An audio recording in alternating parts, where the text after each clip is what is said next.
Hey guys, welcome back to the channel. This is story about what if overpowered Naruto X Captains Bleach Part 1. Before I start, please do support for more amazing content and comments for Part 2. Do consider to subscribe my channel and share my video to your friends and check out the description as well. Let's start the video.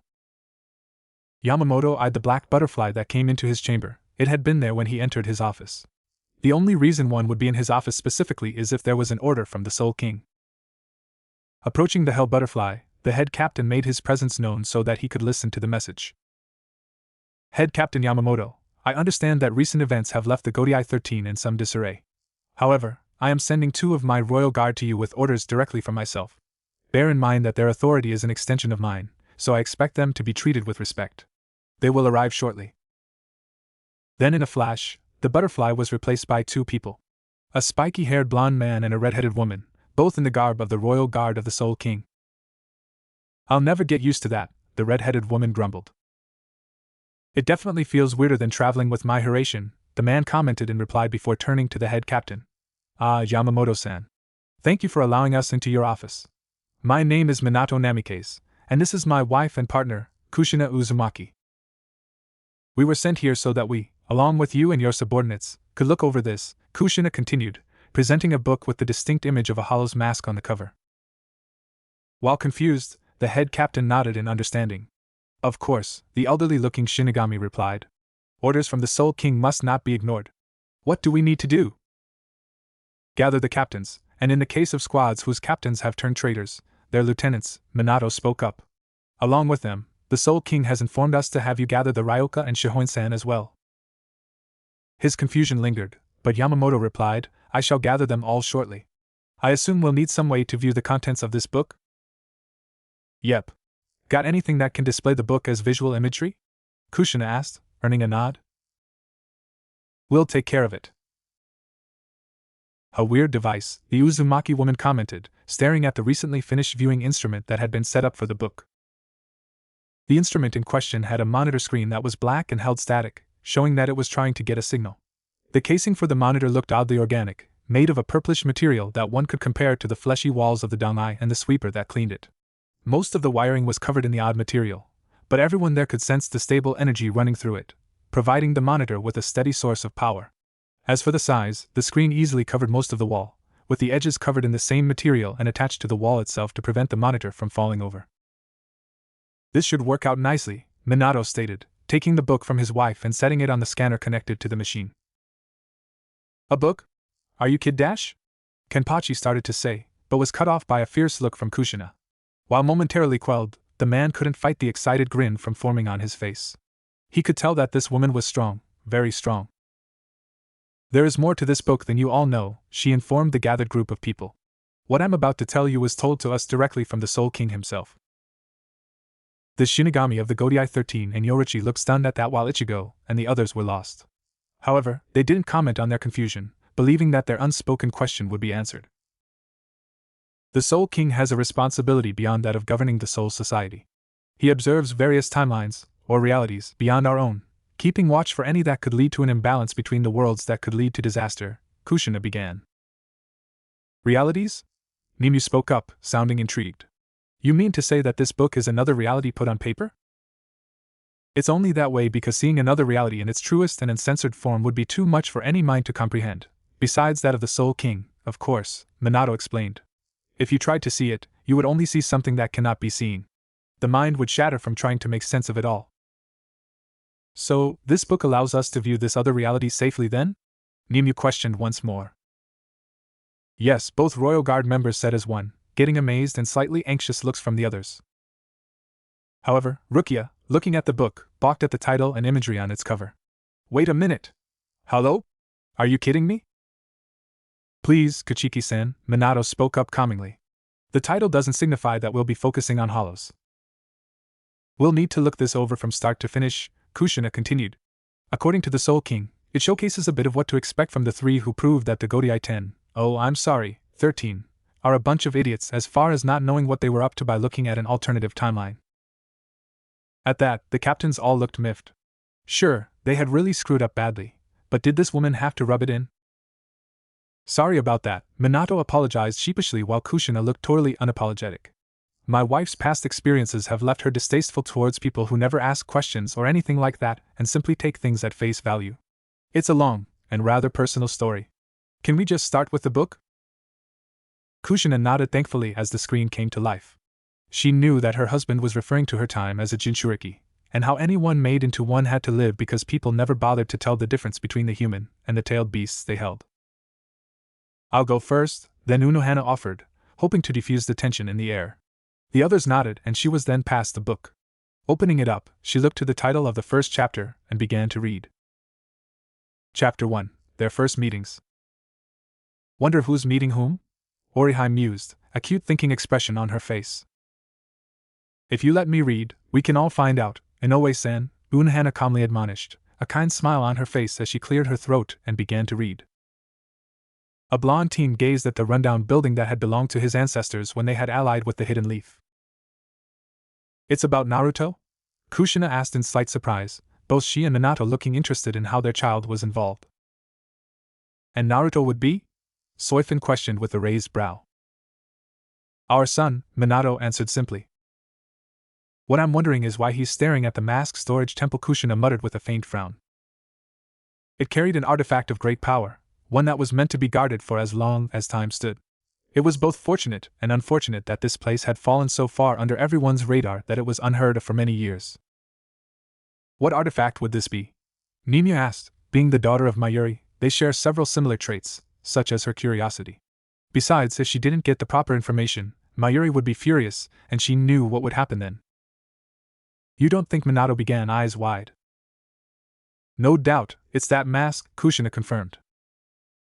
If he had to guess, maybe a handful of people knew about this location besides himself, most of those people being dead anyway. Not that death could truly stop someone. He knew that firsthand the moment he discovered this place as a boy. Due to their nature as Shinigami or their relationship with the concept of death, those present had an idea what the book was getting at. Back again, child? A gentle voice spoke, prompting him to turn his blue eyes over to the speaker. She was a woman of noble beauty and grace that had red hair styled into twin buns atop her head. Her eyes were pupilless and shaded a dark violet, and her kimono looked to be of the finest quality. Acting as earrings were a pair of sealing tags, while the insignia of the Uzumaki clan rested on the back and heart of her clothes. Kushina and Minato both looked shocked at the image of someone so revered amongst the Hidden Leaf and the Uzumaki clan. The others took notice of their shock, but they withheld their questions since the book looked ready to identify the woman. Finishing off her look was her form being visibly transparent, and a thick chain that tethered her form to that of the rundown building. Memories of his first encounter with the tethered spirit made Ichigo wince. That idiot Don Kananji made things way more complicated than they needed to be. His friends and Rukia, having also been in the vicinity, also paid closer attention. This was Mito Uzumaki, a deceased member of the Uzumaki clan whose spirit had refused to leave the mortal plane out of an impeccable sense of duty to her people. Kushina sighed at that, smiling sadly. Mito-sama really was like that, putting her duties to our clan and the village before her own well-being. She more than deserves to pass on, but she's once again putting duty before herself. Yamamoto hummed at that, respecting this Mito for her attitude towards responsibility and duty. It was how he ran the Godai 13, and the Soul Society as a whole, after all. She once held the greatest of the bijou within her, the Kyubi. She was the first to act as the beast's prison, while the young man before her was currently the third. Who was the second? Yukitake asked, silently appalled at the idea of humans becoming living prisons for great beasts. Probably the pretty lady related to the woman we're seeing, guessed Kairaku, nodding his head to Kushina. She in turn nodded her confirmation. I was given the Kyubi from Mito-sama safely. Naruto was forced into his current position as the third jailer. The way she said that let the others know that there was a deeper story involved. But they let it be in exchange for continuing the book, since the woman was obviously in no mood to tell it. A soft smile graced the blonde's face at her question. He never understood how he was able to see those who had died, but he didn't question it. In his eyes, speaking with the dearly departed helped stave off the bitter loneliness he suffered for most of his life. A lonely life? Hitsugaya repeated. Is holding a bijou really such an ostracizing life? Yes, both former shinobi answered bitterly. I was lucky to have my status as Jinchuriki mostly under wraps, Kushina continued. But I wouldn't put it past the higher-ups of the Leaf to have practically let the world know that my boy became the next Jinchuriki. Power of human sacrifice. Nimi translated, jotting some notes down as she heard more information about this Naruto and the Bija. No doubt Mayuri-sama would want this kind of information. Most of the captains turned to the lieutenant of the 12th Division of the Godai 13, frowning disapprovingly at the idea of Mayuri learning any of this. To force something like a Bija onto a living person, whether they were human or a soul, was too cruel for them to condone. Mito, being a member of his family, only further pushed back those lonely thoughts. I just wanted to say goodbye before I left with Pervy Sage on our training trip. I don't know how long we'll be gone, so. Jiraiya-sensei became his teacher, huh? Minato mused. He better not have corrupted my boy, growled Kushina, her hair floating in 9 places reminiscent of a certain Bija. Mito gave him a warm smile as he trailed off, already used to seeing him act this way around her. It saddened her just how much hatred had taken a role in her younger clansman's life, especially when she knew that love was the key to holding back the influence of the beast he carried. She knew this better than anyone. He was hated for it when it wasn't his fault? Ichigo demanded, that's utter bullshit. Shouldn't have had to go through that. Ichigo, I hear and understand that loud and clear, Renji sighed, but knowing is different than caring. The people around him knew it was forced of this Naruto kid, but they didn't care. And when things went wrong because of him getting nothing but the opposite of what he needed blew up, the ones who caused it blame him. This was bringing back memories of growing up in the Rokangai's 79th district, Kusajishi. And it pissed him off. But, Ichigo sputtered. We understand what you're saying, Ichigo, and we agree. But what can we do about it? Yorichi sighed unhappily at her own point. Very good guy. Kushina noted, looking at Ichigo, her husband nodding. I see. Well, be sure to continue your Fuinjutsu studies, dear child. I would hate for you to come back without something new to present to me, especially when you've been such a wonderful student over the years. Kushina whistled. Learning Fuinjutsu under Mito, her son, at least in the story, was lucky in that regard. He rubbed the back of his head bashfully, his closed eyes missing her brows furrowed briefly. I promise, he replied. When he opened his eyes again, he gave her a sad smile and moved in to embrace her, catching her slightly by surprise since he had never done that before. What was more surprising was how she could actually feel him, and she could tell that the experience went both ways. I'm gonna miss you, Tabayo. She chuckled softly as she returned his embrace. Kushina-chan will throw a fit if she ever finds out you inherited her little tick. Not a word, Kushina said tightly, her brow twitching. She hated that verbal tick. I'm just glad that I have another thing to remind me of her, he mused, stepping away from the hug while a hand rested on the scarf neatly wrapped over his shoulders. Kushina's eyes widened and she beamed. That was. Konohamaru had found it for Naruto after Tsunade had given the boy his grandfather's belongings he had left in the Hokage office prior to his death. Along with said scarf was an envelope addressed to the blonde, which held a photo of 2 people, his parents. What? Sarutobi. He kept those from. I better keep reading, Yuria said, seeing a parental meltdown coming. Also, if this person you're so mad at is dead, what's to stop you from tracking them down here in the Soul Society? The now ex-Quincy said, adjusting his glasses. At the words of the disempowered teen, Minato and Kushina fumed, but reined in their tempers. It was a good point. Track Sarutobi down later and make him pay. It was such an emotional blow that he had stayed with Mito's spirit for a week before he returned to the village, no one knowing where he was due to the ignorance of the Uzumaki Mask Shrine. Mito was an emotional pillar for him, as well as a mentor who guided him through the methods of the infamous Uzumaki Fuinjutsu. Soifun blinked. Knowing what hurt like that must have felt like, having gone through something similar with when Yorichi left the Soul Society. Difference being, she'd had no support at that time. I take it you Uzumaki are skilled with sealing arts? She asked, voicing that as opposed to her actual thoughts. Kushina nodded.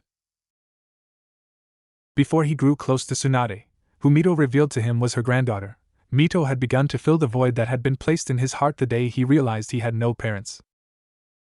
She did a fine job with that, Mito praised, fixing the loose knot that Naruto had tied to keep the scarf in place. Be sure to take good care of it, Naruto. Kushina smiled. It made her feel warm knowing the scarf she'd made meant so much to her son. Chad, for his part, fingered the old Mexican coin his abuelo had given him so long ago. He understood why the scarf meant so much to Naruto. It made him smile. He knew the Uzumaki kid would take care of it, protect it with his life. Good for him. I will. He gave the spirit one last embrace before he headed back to the village to meet Jiraiya at the gates. I'll be back stronger than ever, Mitoba-chan. Count on it. When he was no longer in sight, she whispered aloud, I know you will, child. Yeah, no. Sorry, son, but with Jiraiya's methods, Minato sighed, rubbing his temples as memories bubbled to the forefront of his mind. I'm speaking from first-hand experience there. Not saying Jiraiya's a bad guy. But being a good person and being a good teacher are two different things. Good man, and as a shinobi he could face death in battle, but he's got a phobia of responsibility and the disposition of a child with an overly eccentric and boisterous personality. When I was his student myself, I often wondered what I ever did to be damned to be forced to have to work under the most worthless member of the Sannin who seemed to get by solely on reputation alone when it was earned by his teammates' exploits rather than his. How I saw him got better as time passed, but… He's that bad? Shunsui asked, brow cocked. As a fighter, Jiraiya-sensei's competent, but as a mentor Minato left it hanging as everyone winced. I suppose that you might consider this another form of bestial act, a very tall and light-skinned man asked as he held up an unconscious and bleeding woman by the front of her clothes. Maybe it is, Nilio, he continued, but at least it finally took care of you and your annoying ideals. Everyone frowned at that. The way the guy was talking made it obvious he had attacked her.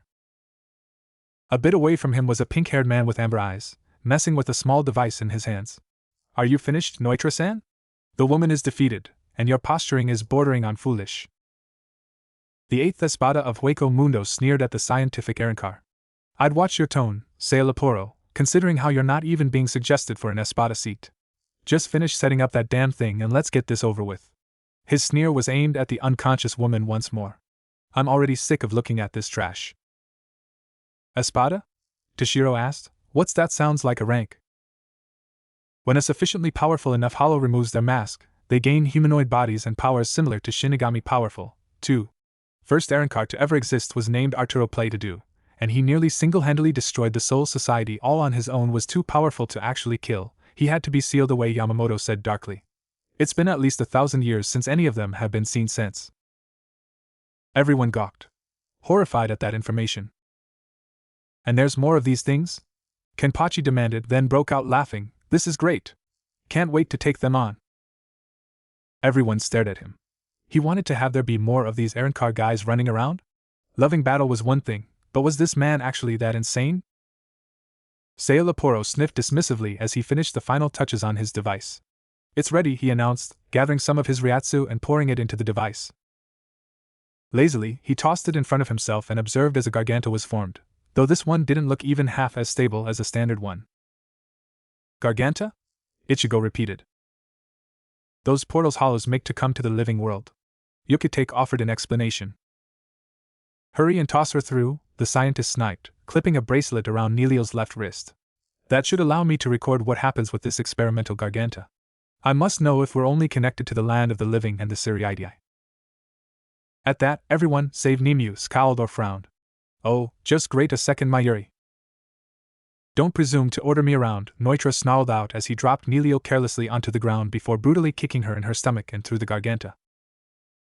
Right as she was passing through, a flash of pink light blinded the two Arankar for a moment. When it cleared, they saw a young child that resembled Nilio get swallowed by the garganta before the whole thing collapsed on itself. The moment made Noitra smile maliciously as he turned away and started heading back to Las Noches, followed by Seiya Laporo. Wait, Las Noches? Sejin repeated, frowning. Think that might be where Aizen uses as a base? At that, everyone stared. But the more they thought on it, the more sense it made. Aizen had escaped into Hueco Mundo, after all. He had to have somewhere for his base of operations. This was the kind of information they needed. Unknown to them, Nilio's fraction had crawled back to where their leader had been defeated.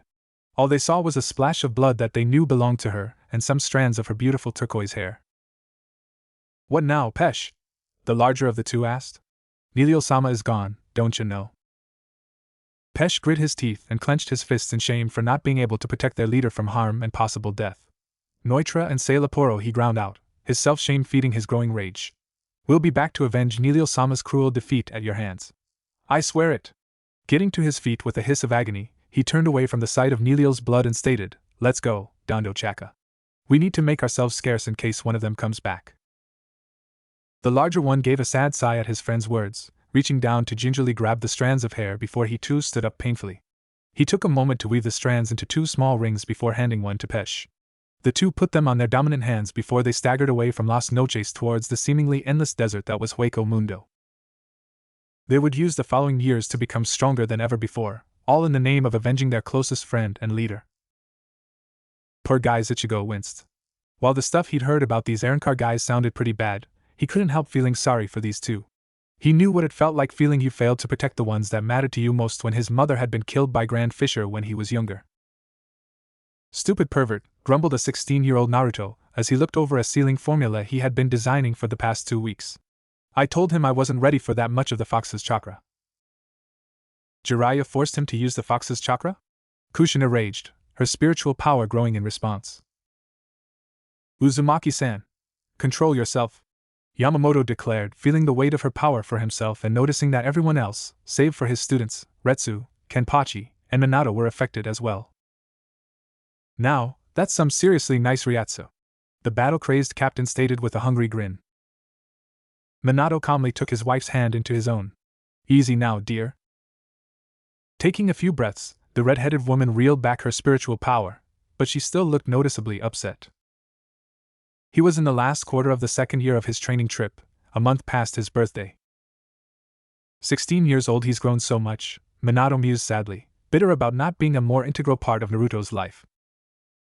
At least in this timeline, he had Mito-sama to guide him, Kushina noted, trying to cheer them both up. The two shared a somber smile as they held the other's hand, and the others couldn't help feeling a sense of pity for the parents forced to make the ultimate sacrifice for their only child. So far, the trip itself had been very underwhelming for the blonde Uzumaki, who was expecting to learn most of the tricks and skills that the Toad Sage was capable of using. What would you say those tricks are, Namikaze-san? Yukite queried curiously. Sensei was known for 3 things, though the last isn't common knowledge. He's a toad summoner, having learned how to fight alongside a toad of any size for various situations. He's proficient in sealing arts, though comparing him to the Uzumaki clan is a fool's errand. And he learned to tap into natural energy of the world around him and channel it through himself, becoming a sage. However, Sensei never fully grasped that ability, and needs the help of Ma and Pa Toad to enter sage mode. He looked embarrassed as he added, I myself can use senjutsu, but it takes far too long and barely lasts for me. My son, in our natural timeline, is a genuine toad sage, having mastered it far beyond what I or Sensei could hope to achieve. At least from what I've managed to learn. The captain of Squad 13 looked rightfully impressed with this knowledge, as did many of the other captains. Ichigo and his friends looked a little lost on what was being explained. Unseen by everyone except for Kushina, Nimi looked intrigued when Minato spoke of Naruto's accomplishment, a small glint seen in her normally apathetic gaze. That wasn't the case. Instead, the first year was devoted solely to mastering basics that should have been gone over by Kakashi, his official teacher since he had been assigned to Team 7. Hold on, Soifin spoke up, looking rather annoyed. You mean to tell me that your son was forced to get by with Monsieur's basics, let alone proper instruction? When Naruto's parents nodded, the 2nd squad captain growled angrily. As leader of the stealth force, she felt that she was probably the closest to understanding what it meant to be a shinobi, so she knew exactly how vital it was to understand the basics. They were the foundation of all future study and training. When this Kakashi dies, I think I'll personally see to his console, the woman muttered. Giving a sideways glance at her former protege, Yurichi had only one thought, spawned from how well she knew Soifin. Kakashi was screwed once he was Worm Chow. His taijutsu had been smoothed out so that he didn't fight like some common brawler, his chakra control exercises had increased in difficulty, and he had finally learned how to dispel genjutsu. At the mention of genjutsu, which translated to illusion arts, many of the Shinigami looked understandably bothered. After all, illusionary arts were the specialty of Aizen, and they all fell for his tricks. It bothered him that it took an entire year to fix those concerns when Kakashi should have noticed them much sooner. No doubt he helped Sasuke figure out his own issues while he was teaching the Uchiha that damnable Chidori. Her fingers and an eye twitching angrily, Soifin muttered to herself again about getting her hands on Kakashi. The idea of him helping one student, while seeing the struggles of another yet choosing to do nothing about it, making her furious. Chidori? Ichigo repeated. Picture lightning encasing your hand, giving it unstoppable piercing power as it gives off the sound of nearly 1,000 chirping birds, Minato explained. My son experienced that piercing power firsthand. Ichigo and his friends cringed at the mental image while Kushina's hair began floating dangerously. He was going to hold on to that grudge for a while, considering how he had suffered being run through by that jutsu twice during his fight with Sasuke. Kushina needed to be calmed down by her husband again at this point. The second year had Naruto practice with his Rasengan while also trying to develop one that was larger, thereby giving it more power.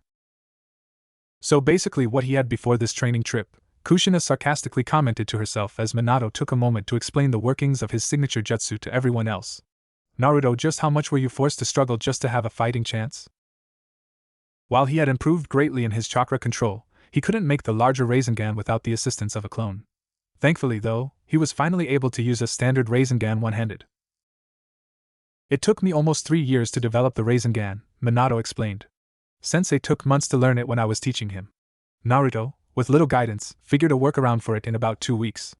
Using a clone for a basic Rasengan was his workaround, and hearing that it took an extra couple of years to master the basic Rasengan is upsetting to me. Sensei should have been more active in teaching him my jutsu. It's his birthright, after all. Still, Ninyu spoke up from her making notes. Surprising many, the fact that Naruto-san was able to develop his own method for using your technique speaks volumes for his ingenuity. Hearing about it is one thing, but it would have been worthwhile to have had the chance to witness it firsthand. Many of the others could agree with her conclusion, but Kushina and Yoruichi were able to see that there was an undertone of something else in Ninyu's voice, something they doubted even She noticed.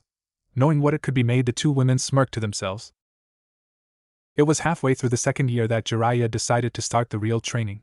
To Naruto's dismay, the Toad Sage felt that the best training Naruto could do was practice using the Kyuubi chakra, which he honestly hated to use. Sure, the power boost was phenomenal, but the aftermath of the chakra was not a fair trade in his eyes. His body was left weak, and his chakra coils would practically rage with pain due to the corrosive chakra being pumped through them. Being the Jinchuriki of the chakra helped, but only by so much. That sounds awfully familiar, Yoruichi noted, looking a bit disturbed at the thought.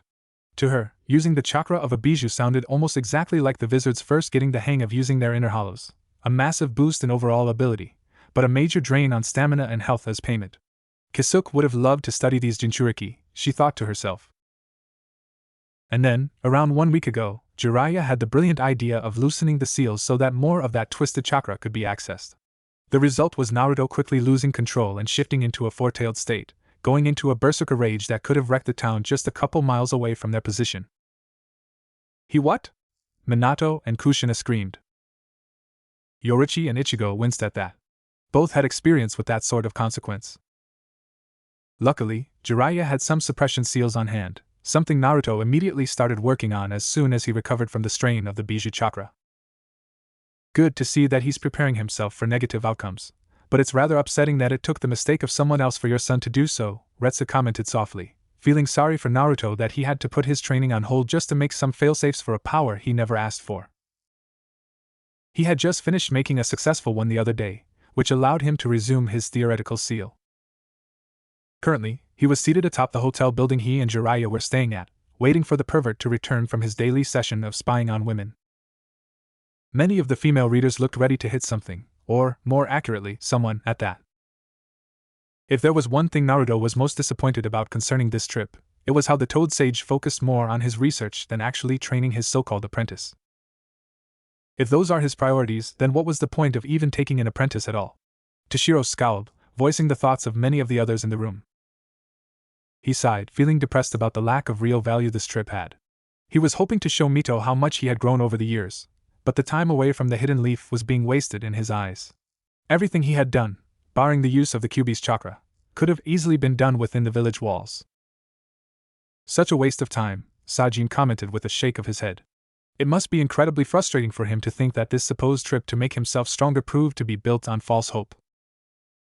I would have left the geezer, Shunsui added with a sigh, covering the top half of his face with his hat to hide his irritation. There's only so much one can take before they decide to drop everything and start something new.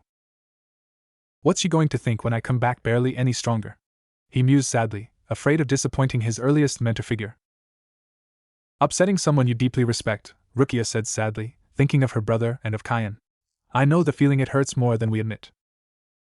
Those who studied under a master of certain arts all agreed with her assessment. To have learned from someone, taken what they had to offer and leaving with the promise of returning better only to return almost the same as when you left. It was a bitter pill to swallow. He was broken from his thoughts when he felt a strange pressure bearing down over his form. Frowning, he pocketed his notes and stood up, looking around for the source. The sound of something being forcibly stretched had him turn his gaze upward, and his eyes widened when he saw the space within the evening sky gain a crack before stretching open like a cavernous entrance. "What the?" Ichigo yelped at hearing that. The surprises didn't stop there, for he saw a bundle fall through the opening and start plummeting towards the ground about a mile off from the small town. Officially worried, Naruto pumped as much chakra as possible into his legs and raced off in the direction of the descending bundle. He kicked off trees as soon as he was around them, using them to propel him forward while never losing sight of the bundle. "Wait, the one that Neilio woman was tossed through?" Yuri demanded. "Seems that way. It did say the one she was tossed through was experimental and unstable, after all," Shunsui nodded. As he drew closer, he saw long, turquoise strands flailing behind the bundle like a makeshift tail. His eyes narrowed, and he unconsciously added some of the fox's chakra to his legs as he kicked off another tree. This time, the kickoff sent him hurtling towards the bundle, and he caught it before flipping to his feet and landing safely back on the ground. Not bad moves," Yoruichi commented critically. "Would have been more impressive if he hadn't used some of that fox creature's power, but it was done subconsciously, and everyone knew it was actually a person he'd saved, so she'd forgive it." Looking back up, he saw the strange spatial opening close and the sky return to normal. He frowned at it for a few more moments before he looked down at the bundle in his arms. Carefully adjusting his grip, he pulled back the cloth and gasped softly at the sight of a small child with a terrible head wound that cracked the bone-looking mask on her head and left a nasty gash on her forehead. "Well, guess we know whose first meeting this is, Orihime," Rukia said, turning to look at her human friend as she recalled her question at the start. "What I want to know was how that Neilio woman's injury caused her to regress to that child state." Yukitake frowned. To his relief, the blood had dried and wasn't flowing, which meant that she should be safe from bleeding out. However, she could still have other major issues with a wound like that. He adjusted his grip on her again so that he wouldn't jostle her too much, and then rushed off back to the town. With luck, he'd be able to find a healer for the injured child. "She just fell through some rip in the sky?" the nurse repeated as she looked over the unconscious child. "I'd be rather skeptical of that, as well," Retsu confessed. "Something like that just doesn't happen enough to be considered common. I think that anything common might be tossed out the window whenever this Naruto kid is involved," Yoruichi joked. "Actually, that is the case." Minato sighed with a hapless smile and a shake of his head. To make the procedure easier, she had cut the child's hair short so that its length wouldn't get in the way. "Yeah. I was just on a hotel roof when I felt this odd energy spike and then I saw a rip form in the sky," Naruto explained once more. "Is she going to be alright?" Quick explanation followed by immediate concern. "Sounds about right," Shunsui noted with a nod, earning a chuckle from his friend. The nurse hummed in concern as she cleaned up the blood and closed off the wound on the girl's head. What was odd to her was that the child's mask wouldn't come off, almost as if it were attached to the girl. "She hasn't lost too much blood, and I'm having some tested so we can replenish whatever she has lost. This head wound, though, is particularly concerning." "As any head wound should be," Retsu spoke up again. "Was it deep?" Naruto asked with a cringe. "It was deep enough for me to note that this girl could suffer some serious mental damage, the most likely case being lost memories. What's also concerning is how this mask," she gestured to the cartoonish-looking piece, "is attached to her. I can't remove it unless I would wish to hurt her more, and I wouldn't." Orihime, remembering the night her hollow-eyed brother almost killed her, cringed when she recalled how Sora had ripped off his own mask so that he could look at her with his own eyes. Ichigo, seeing that Orihime was looking depressed, reached out and placed a comforting hand upon her shoulder. While she initially jumped at the unexpected contact, she blushed faintly and smiled gratefully at his concern for her. "You think it could be linked to some undiscovered bloodline?" "Possibly. We can test her blood against other bloodlines that we have on file. Thankfully, the medical centers in the Land of Fire stay up to date with one another," the nurse noted with a faint smile. "That was something Tsunade insisted upon when she became a renowned medical kunoichi," Kushina explained. "She wanted all of the Land of Fire's medical facilities to stay in touch with one another so that they could exchange needed supplies and newly discovered practices." Hearing that, Retsu nodded. As the leader of the medical division, she both understood and respected what this Tsunade woman had done. "So what happens now?" "Now? We let her rest and have her on fluids. If you wish, you could stay with her until she wakes, that is, assuming she will wake up. As I said, her head wound was very concerning." Based on that knowledge, but also taking into account how quickly hollows can regenerate, I'd wager she'll be unconscious for the night, Yuri deduced, which got Retsu to nod in agreement.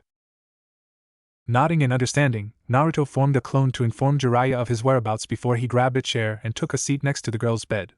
He looked to her unconscious face and frowned sadly at something like this happening to a child. "Hang in there," he whispered, gently grasping her smaller hand. "You'll pull through." Both of Naruto's parents smiled as they saw their son taking responsibility for the life he saved. Despite everything else he was dealing with, he still put the well-being of a stranger above his own. It was a trait that made them proud, but it also showed just how willing he was to put his own well-being aside. Her head was swimming with muddled voices and blurry images that she couldn't connect. Her eyes clenched a few times before cracking open, revealing wide hazel orbs to the world. They blinked to regain their focus before she frowned in confusion.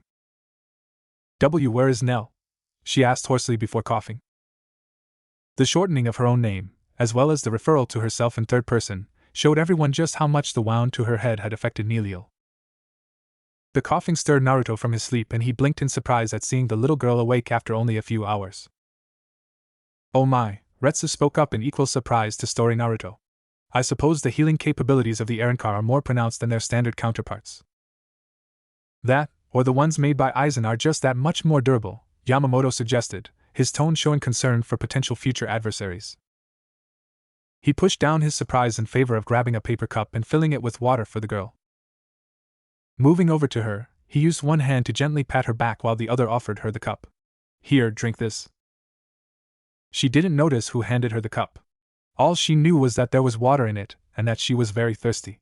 Taking it, she took a greedy drink to rinse her throat before coughing again, this time from drinking too fast.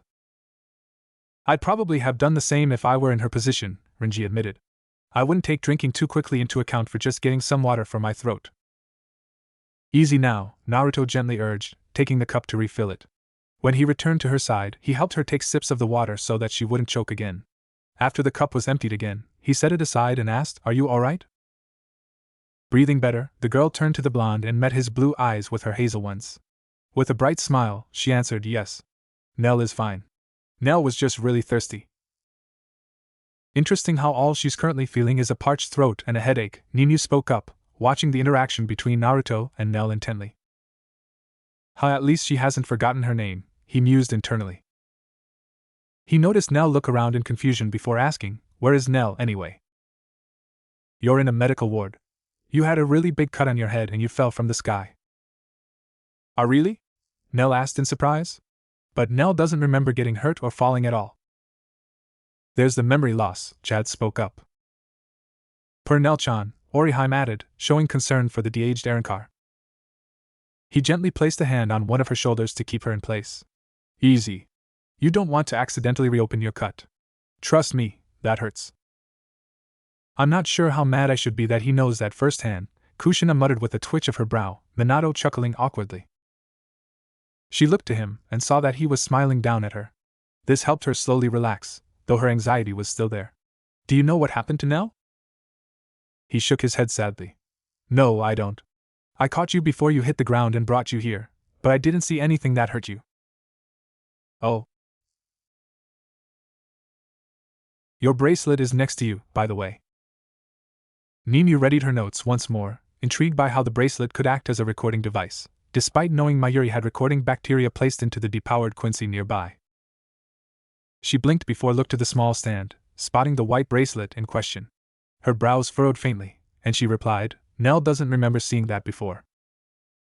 "You were wearing it when I caught you," Naruto explained. She frowned at nothing before looking to him. "Nell doesn't know what that bracelet is. Nell has never seen it before." The sureness in her voice made Naruto nod at her in response. "Okay then. I'll just toss it for you, alright?" At her nod, he grabbed the item and moved over to the waste bin. Just as he was about to toss it, he felt it twitch in his grip and a blurry image flashed in his mind.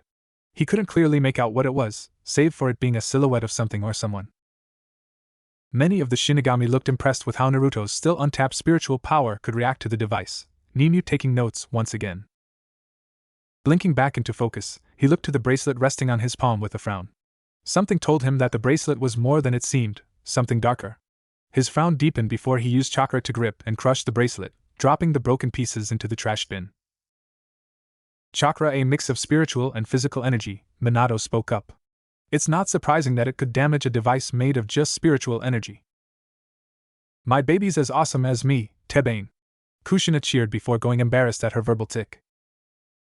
Turning to Nell, he made sure to give her a smile as he declared, "There we go. In the trash." She smiled back as he sat beside her once again. "So who are you?" "I'm Naruto Uzumaki of the Hidden Leaf." "Rato?" she asked, shortening his name. Orihime giggled at that, being reminded of Ichiru and her penchant for giving people nicknames too. He chuckled at that and simply nodded. "You can call me that if you want, Nell-chan." Her smile returned just as the nurse came in, and Naruto fought a snicker at how shocked she looked at the girl being awake and alert.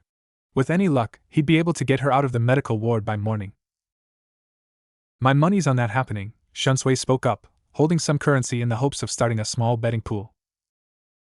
When nobody else offered up their own bets, he gave a childish pout before pocketing his money.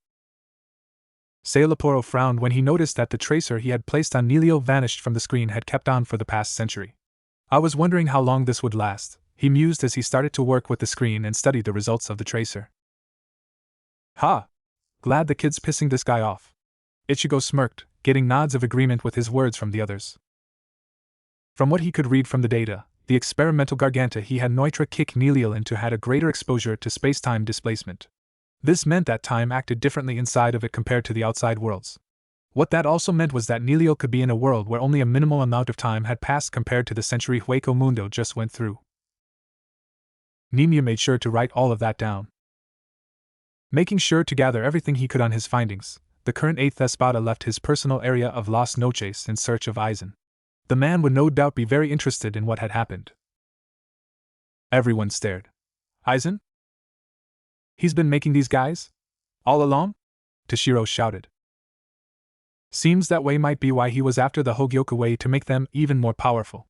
And they're bound to be familiar with everyone here since Aizen could show them who we all are and what we can all do. He had years of being in the Soul Society's ranks and access to the Derishikero archives while posing as Central 46 using his sword's hypnotism illusions, after all." Yorichi frowned, eyes narrowed. "So he's in this Las Noches place, making his own twisted mockery of the Godai 13, preparing to fight us." Soifin snarled.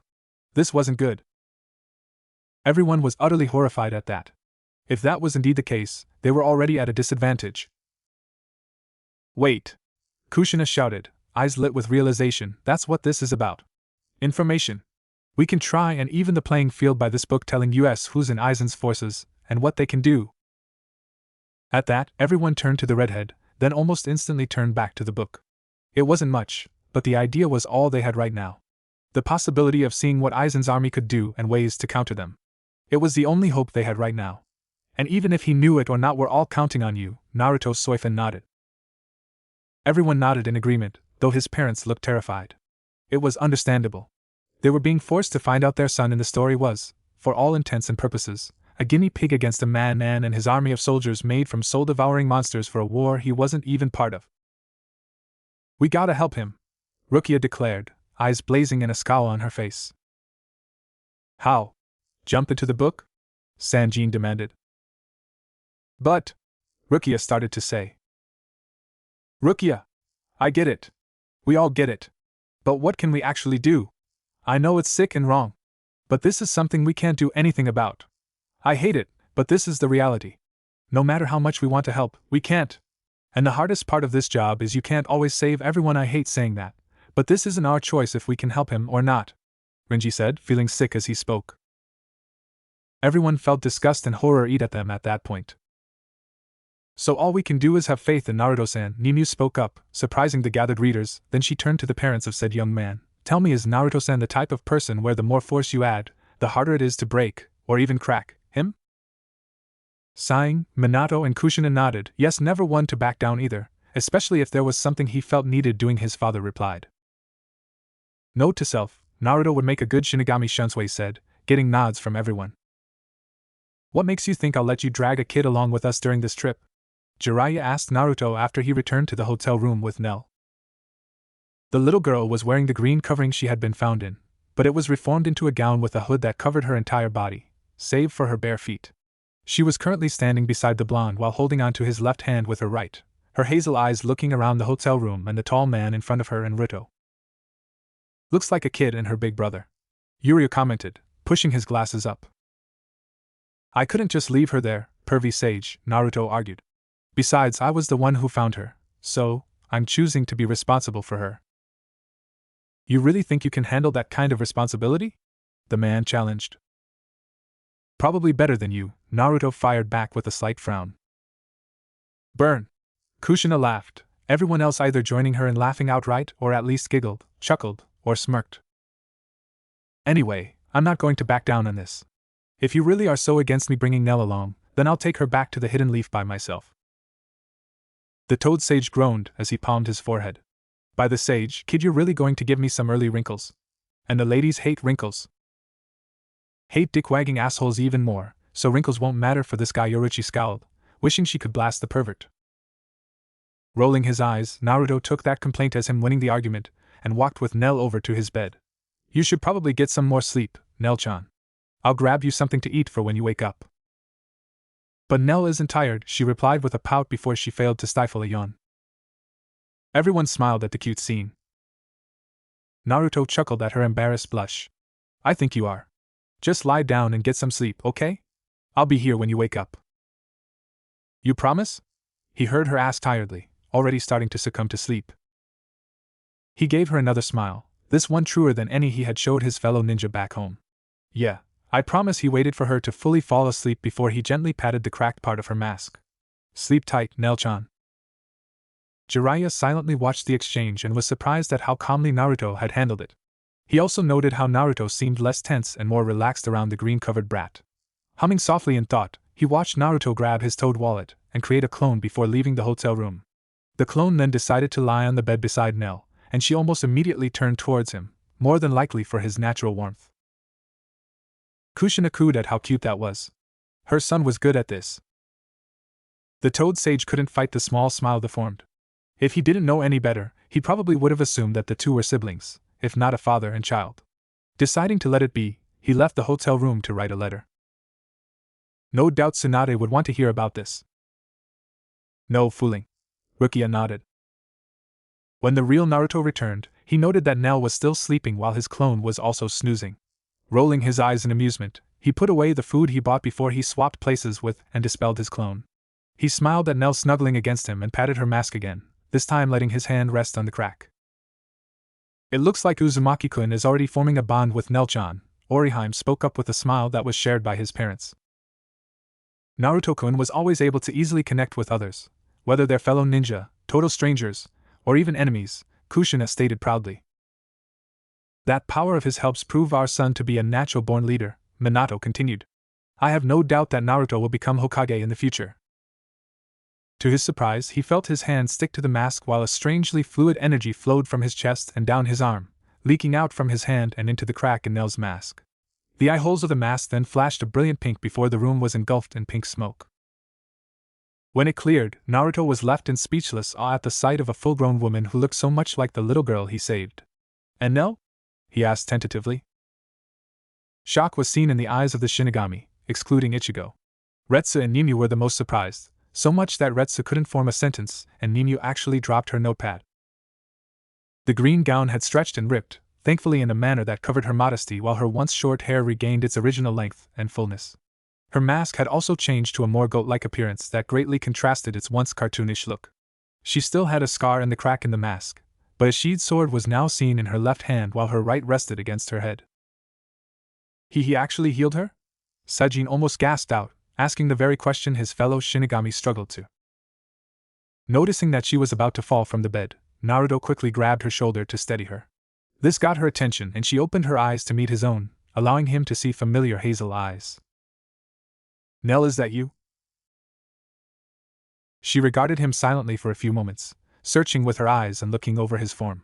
You're the human that saved me, she murmured. Naruto Uzumaki, right? At least she recognizes him, Yukite commented with a small smile. But how? Rukia asked, at a loss. He couldn't help but give an awkward chuckle. You were calling me Ruto earlier, but yeah, I'm Naruto. Face-palming, Minato spoke up, not the time for jokes, son. Kushina, on the other hand, giggled behind her hand. She took a moment to look around the room before a flash of realization appeared in her eyes. I was ambushed. Baited into a fight by Neutra after her eyes widened in shock before turning back to Naruto. Was there anyone else with me? 2 other hollows like myself, but with their masks torn off? Nearly everyone cringed at the reminder of Pesh and Dondo Chaka. She was in a panic state, he could obviously see it. I didn't see anyone else come out of that rip in the sky, Nell, just you. He saw her lean back, looking both horrified and devastated. I'm sorry. Pesh Dondo Chaka, she whimpered as tears started to form in her eyes, memories of her defeat mixing in with the good times she had with her frachin. They were hurt, and I couldn't save them. I couldn't. Those who had dealt with failing others felt sympathy and kinship for Nilio. Kushina almost choked on some tears as she was reminded of the night she had and lost her precious boy. Hearing enough, Naruto grabbed her shoulder once again and pulled her into a comforting embrace. At first, she tensed and broke away, but he ripped both of her shoulders and had her look him in the eyes. Her teary gaze met his understanding one, and she stopped resisting before leaning into him and letting out a distraught wail of grief. As she wept, Naruto held her close to him, acting as her emotional pillar like Mito had done for most of his life. I'm so sorry, he kept repeating in a whisper, hoping to comfort her more than he was currently able to. Sometimes, Oriheim spoke up, wiping her own tears as she remembered the time she lost Sora. All anyone needs is an understanding shoulder to cry on. Many of the others held sad smiles on their face, agreeing with the kind-hearted young woman's comment. He didn't know how long he held her, but she was the first to move away, gently pushing back from him as she wiped the lingering tears. Thank you, she whispered softly, almost unheard by him. Anytime, he replied, sitting across from her on the hotel bed. So you are Nell, right? I suppose that's what my younger self was going by, she mused, grateful for Naruto's presence and his aid given to her childlike form. My real name is Nilio to Oderschwenk, and I was the 3rd Espada of Hueco Mundo. How the hell do you even go about pronouncing that name? Ichigo asked bluntly, earning a sharp elbow from Rukia for his trouble. Hueco Mundo? Naruto repeated. It's also known as the Hollow World. It's where hollows, like myself, reside. I'm a higher class of hollow, since I'm much more human-like in appearance save for my mask. Is this something to do with spirits? Naruto asked. Good deduction, Soifun spoke up. It's not so obvious to most people, even with his experience with spirits. She nodded, slightly impressed with his deduction. Yes. But how did you? She stopped before her senses picked up the faint feeling of Ryatsu coming from his abdomen area. You're spiritually aware, she concluded. Interesting. Yeah, I've been able to see and talk to spirits for as long as I could remember. But no one else has been able to, from what I've noticed, even when a spirit is right next to them. He then realized something and asked, wait, if you're a spirit, how come Pervy Sage and that nurse were able to see you? I too am curious, Nemu spoke up, grabbing her dropped notepad. She frowned at the question, thinking over what had happened after her defeat. After I was ambushed and beaten, I was sent through an experimental garganta created by Sailaporo Grands. My guess is that, since I reverted into a child form beforehand, the garganta had an effect on my spiritual composition and made me closer to a human. I'm a bit lost, Naruto admitted. Ichigo scratched his head in confusion. You and me both, fish cake. What was that, strawberry boy? Kushina asked sweetly, turning to him as an aura of death radiated from her. Pale and covered in fearful sweat, the strawberry in question whimpered out, and nothing, Miss Kushina. Good boy, she replied, turning back around while Minato gave Ichigo an apologetic smile. She smiled at his confession, once again thankful for his presence. It was helping her cope with everything that happened. To keep it simple, I'm in a physical form that can interact with everyone, whether they can see spiritual beings or not. That sounds almost like the Jigai, Rukia noted, earning nods from some of the captains. Oh, that's easier to understand, he replied, bringing a fist into his palm. Her smile remained before she felt a small spike of pain from her mask. It looks like I'm limited on time before I revert back into my younger state. My Ryatsu is still too unstable to hold my true form for too long. So her recovery is only temporary, Nina noted. Further study of Uzumaki-sen may be required. Kushina was on the fence about that. While she admitted that Nimi was a beautiful girl and was happy she showed an interest in her son, the poor girl worked for a certified psycho that could pass as a second Orochimaru. She looked him in the eye and continued, I can see a great deal of compassion and understanding in you, Naruto Uzumaki. Please take care of my younger self and keep trying to repair the crack in my mask. You have Ryatsu, which is spiritual energy. You must learn how to call upon it to fix my mask. So, Uzumaki-kun is like medicine that Nel-chan needs to take occasionally? Oriheim guessed, earning a smile from Retsu. Looks that way, Inoue-chan. Very good guess, she praised, making the poor girl turn cherry red in embarrassment. Her head lowered as her hands clenched the covers of the hotel bed. They trembled slightly before she took a breath to calm her raging emotions. Looking back to him, she finished, I hope to speak with you again soon. I find myself enjoying your company. And again, Naruto's parents smiled at how he could connect with others. Unnoticed by them, Yamamoto had his eyes open faintly so that he could get a better look at Naruto's image, mentally filing away everything he had heard about the young man so that the Tsurugi could keep an eye out for him. He looked surprised at her statement before he smiled brightly at her. No worries, Nilio. I promise to do everything I can to help you, no matter what form you're in. And Naruto Uzumaki never backs down from a promise. Damned straight, son! Kushina declared with a fist pump and bright grin, earning chuckles and giggled from the others at her excitability. Nilio found herself impressed once more by the human before her. He had heart, and that heart was a driving force in his life, something she could both appreciate and admire. Just as the eye holes of her mask flashed once more, Nilio gave him one last smile before another burst of pink smoke filled the room. Once it cleared, Nell was seen resting on the bed once again, her mask once more cartoonish looking, her hair once again short, and her sword missing.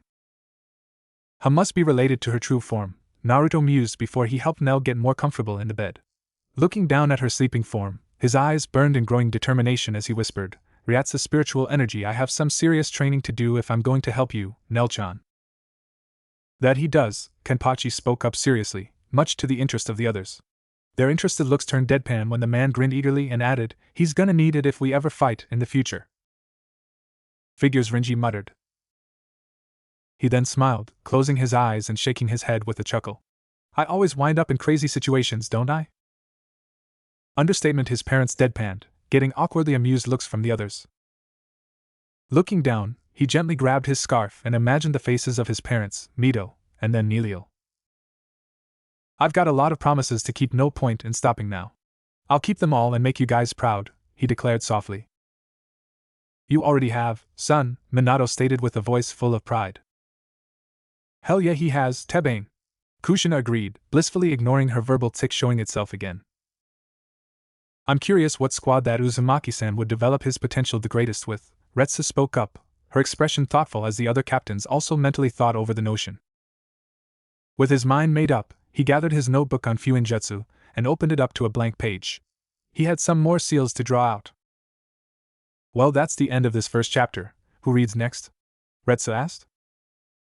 You surprise me more often than I care to admit, boy, the QB spoke to Naruto during one of his thinking periods.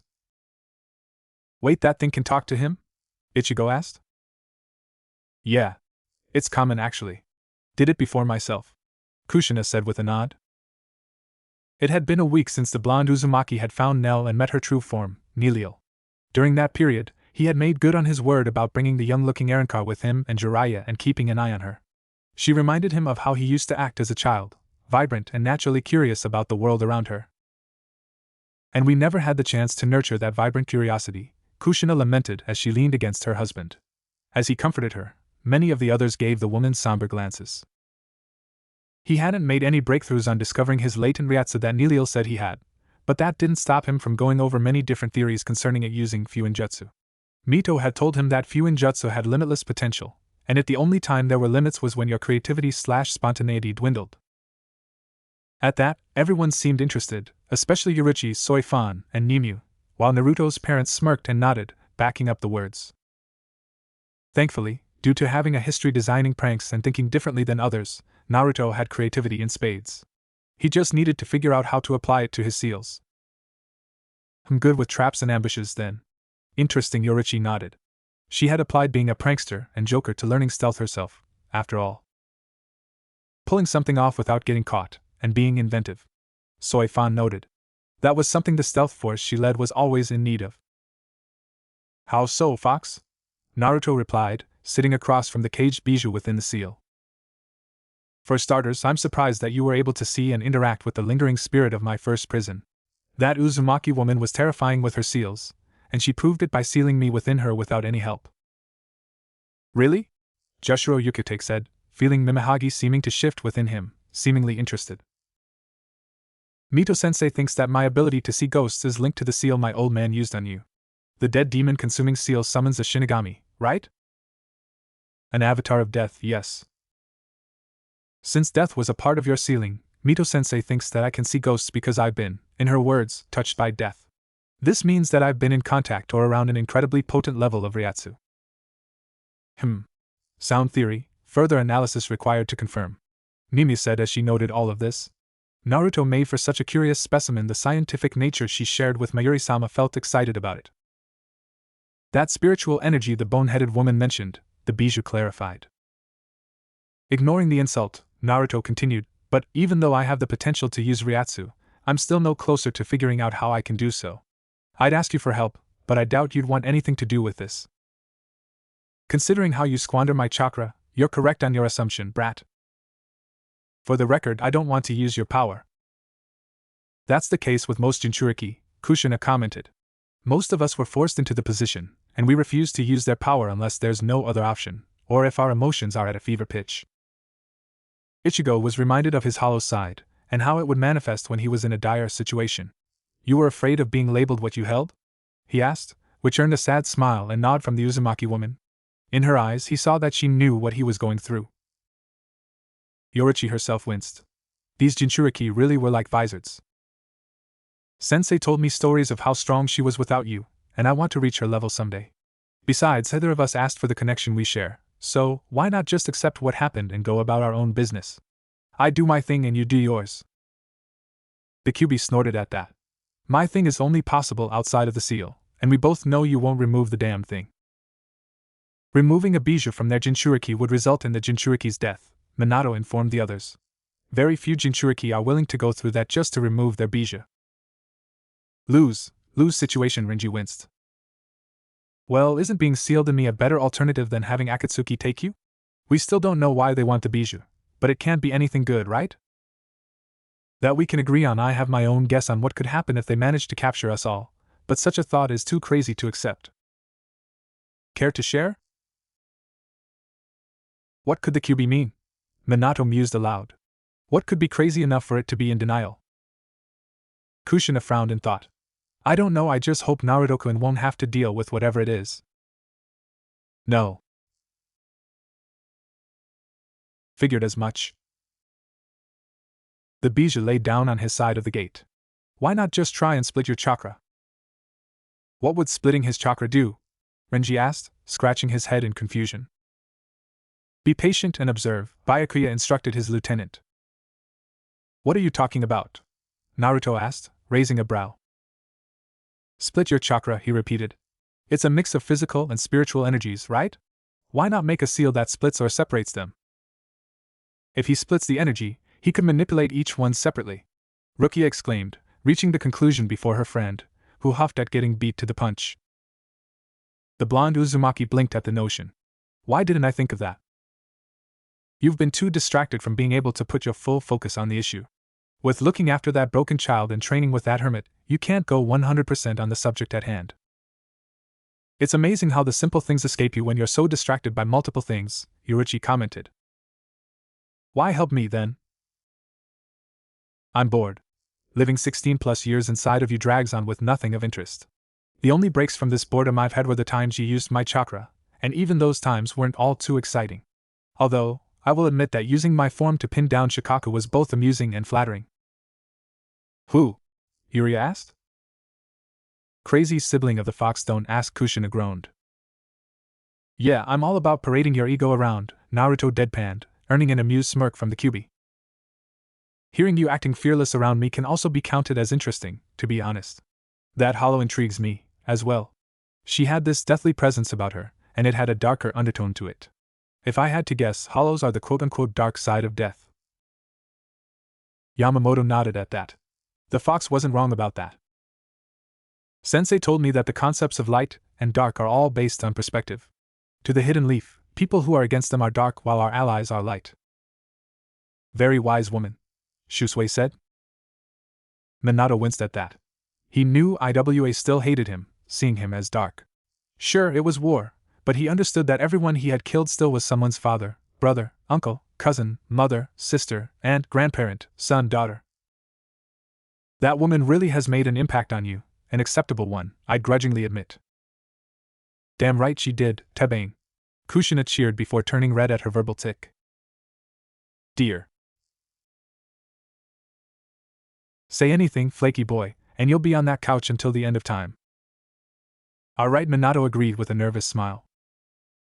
Good. I'd be worried if she didn't influence my life at least a little bit. Mito-sensei was there for me when I needed someone to talk to, more so than old man Hokage could have been. Well, not everyone is a spirit tethered to a physical structure, after all. Point to the fuzzball, Kenpachi noted with a smirk. Fair point. Anyway, try devising a seal that separates your spiritual energy from your physical energy. If chakra is a blend of the two, then it should only make sense for you to access Ryatsu by separating it from the equation. Sounds like a better idea than any of the other ones I've thought of. Thanks, Fox. He turned to leave the area holding the seal but paused before he took a step. You know, I hope we can have more talks like this. It's refreshing talking to you when you're not all murderous and angry at me. I wonder what could have been different if I took the time to talk to the fox more. Kushina mused. No sense dwelling on what could have been, Uzumaki-san, Nimue spoke up. Best to focus on what could be. While the other Soul Reapers looked surprised that Nimue, the daughter of the mad scientist, was comforting Kushina, the woman in question gave a soft smile to her and patted her head. Thank you, Nimue-chan. With that, the Uzumaki walked off before he faded out of the seal, leaving the bijou to contemplate on the young man's parting words.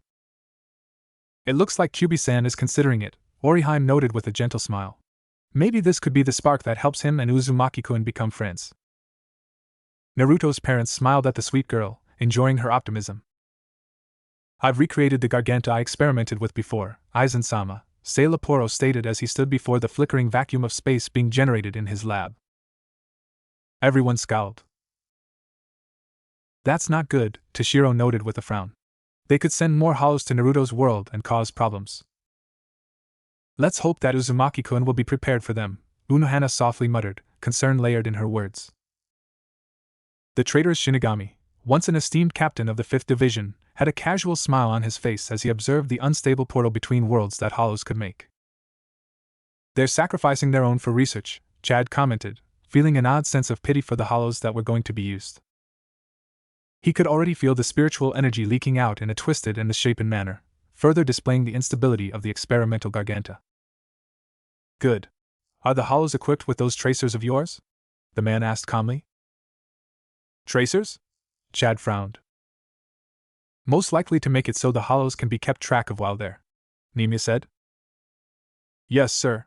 They're ready to be sent at any time, the 8th Espada replied. Saying nothing more, Aizen walked over to the garganta while holding up a glowing cube that had a spherical object within its core, the Hogyoku. The glowing item shined brighter while the garganta reacted to its glow, shimmering and flickering dangerously around its edges before stabilizing. The black space within the garganta also gained a faint violet shade, barely noticeable except at the right angles. While absently noting that her old associates were looking rightfully concerned, Yorichi cursed under her breath as her thoughts went inward. Kisuk, you idiot, your damn curiosity gave that bastard the means to cause some serious problems. I hope you've got a plan, because Aizen's going to be in a league of his own with that stupid orb. He's somehow stabilized the irregularities of the garganta. Fascinating, Nimue said softly as she furiously took notes from Mayuri. With the pathway stabilized, the time dilation from the trip should be notably shortened, if not non-existent. You mean that they'll get results much sooner than hundreds of years? Kushina asked in worry. It's highly probable, Nimue answered. Send 2 of them through, say Sapporo. And keep me informed on what happens to them, Aizen ordered as he secured the Hogyoku within his sleeve. Nimue nodded. Her guess was correct. He then turned and walked away, leaving the Espada with his orders. Sapporo said nothing in reply to Aizen's order. Instead, he picked 2 random hollows and sent them through the garganta before closing it and moving to his data screen. He was curious about what may occur himself, after all. Be careful, son, Minato muttered, gently grasping his wife's hand in comfort when he saw her worried face. Please don't have Naruto fight them, please, please, please, please. Kushina begged, even with knowing her son's luck with getting involved in things like this. It was 3 days since Naruto's talk with the Kyuubi, and he was currently walking through the small village that the trio had decided to stay in for the night. Nell, to her delight, was seated on his shoulders thanks to Naruto agreeing to give her a piggyback ride. She was currently leaning against the back of his head while his hands held her legs securely on his shoulders. At the sight, everyone tried to relax. If it wasn't for the part before with Aizen, they'd be able to enjoy this more. So, Nell-chan, what should we do first? You want to get something to eat, or do you want to see if any stalls have games? Naruto asked, playing the role of Nell's older sibling.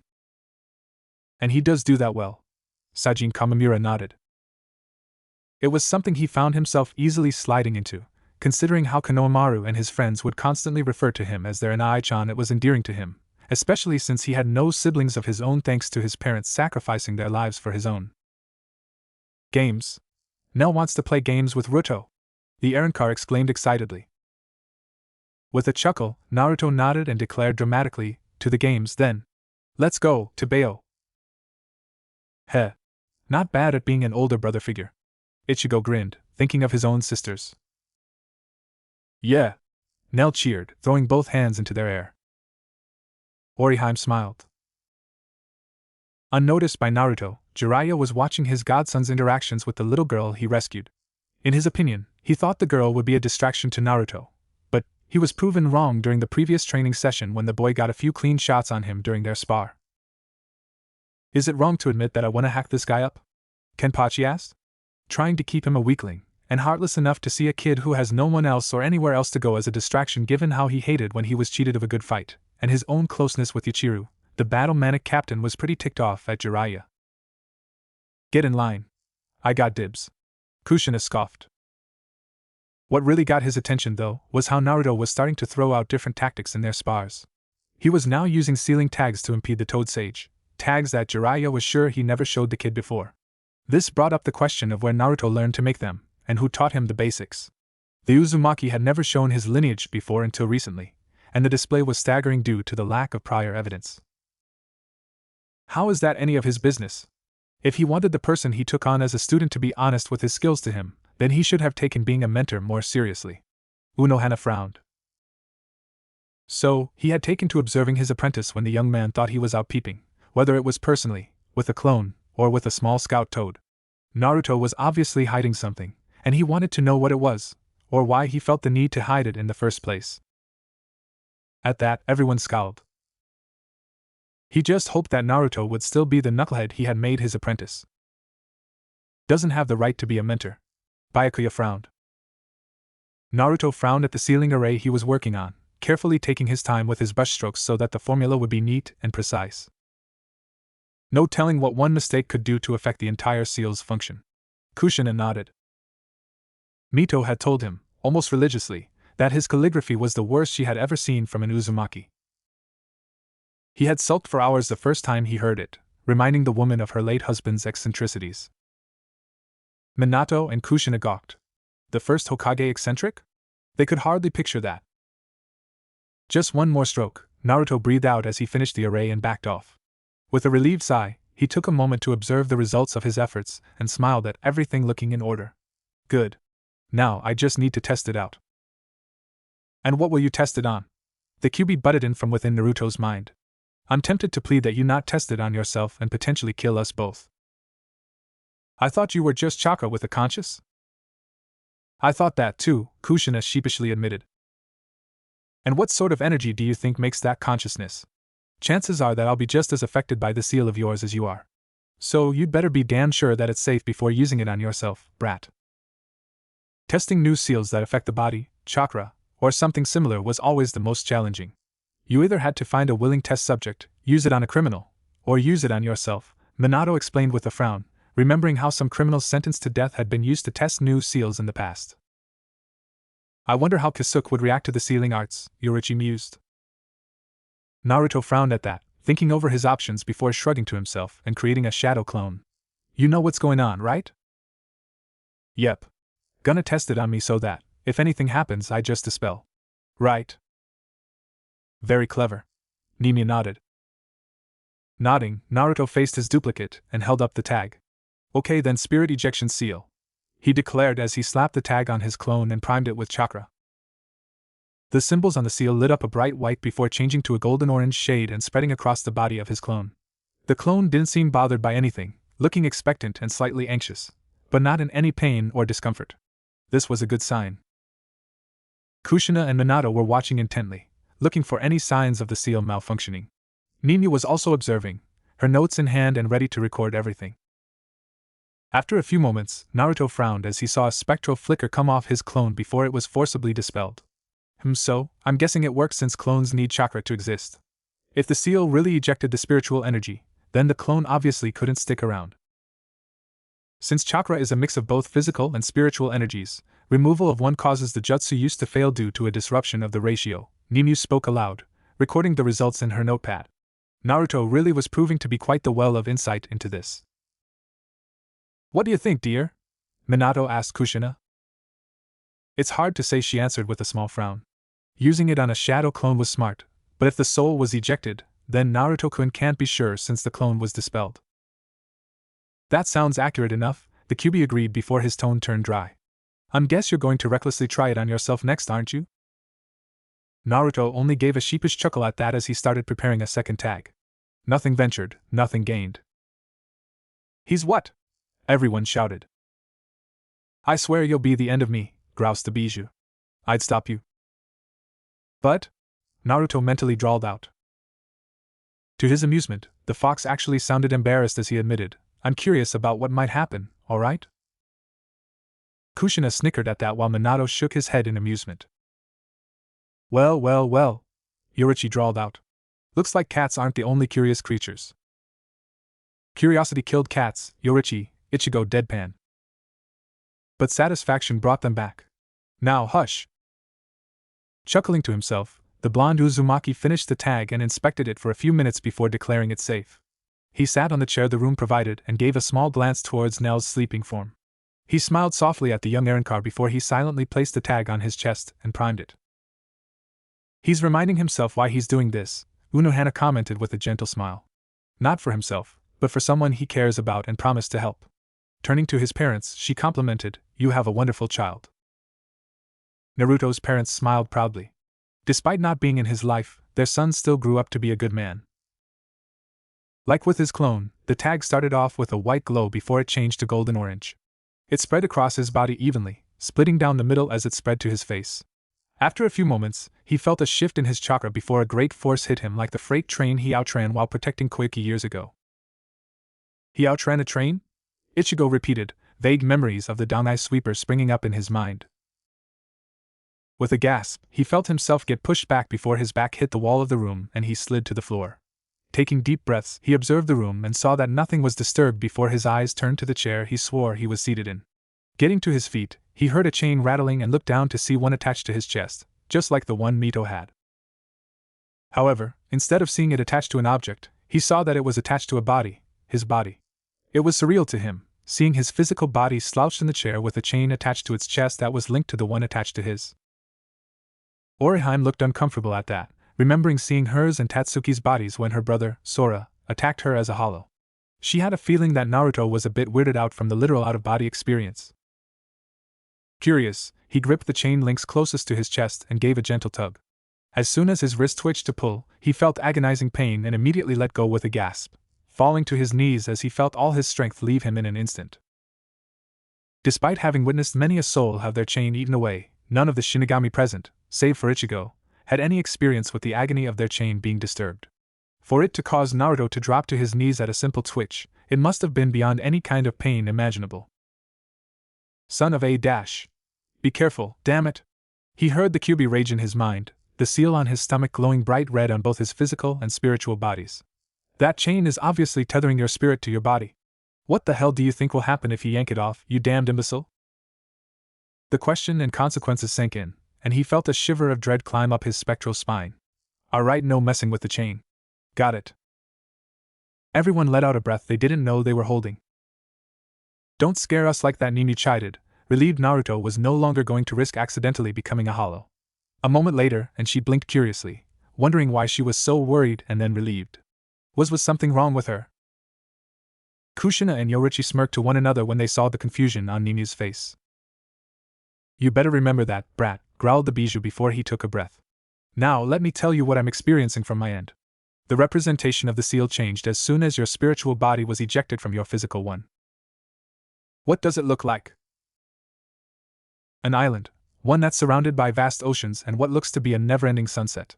There are also smooth stone markers that I can only assume are graves.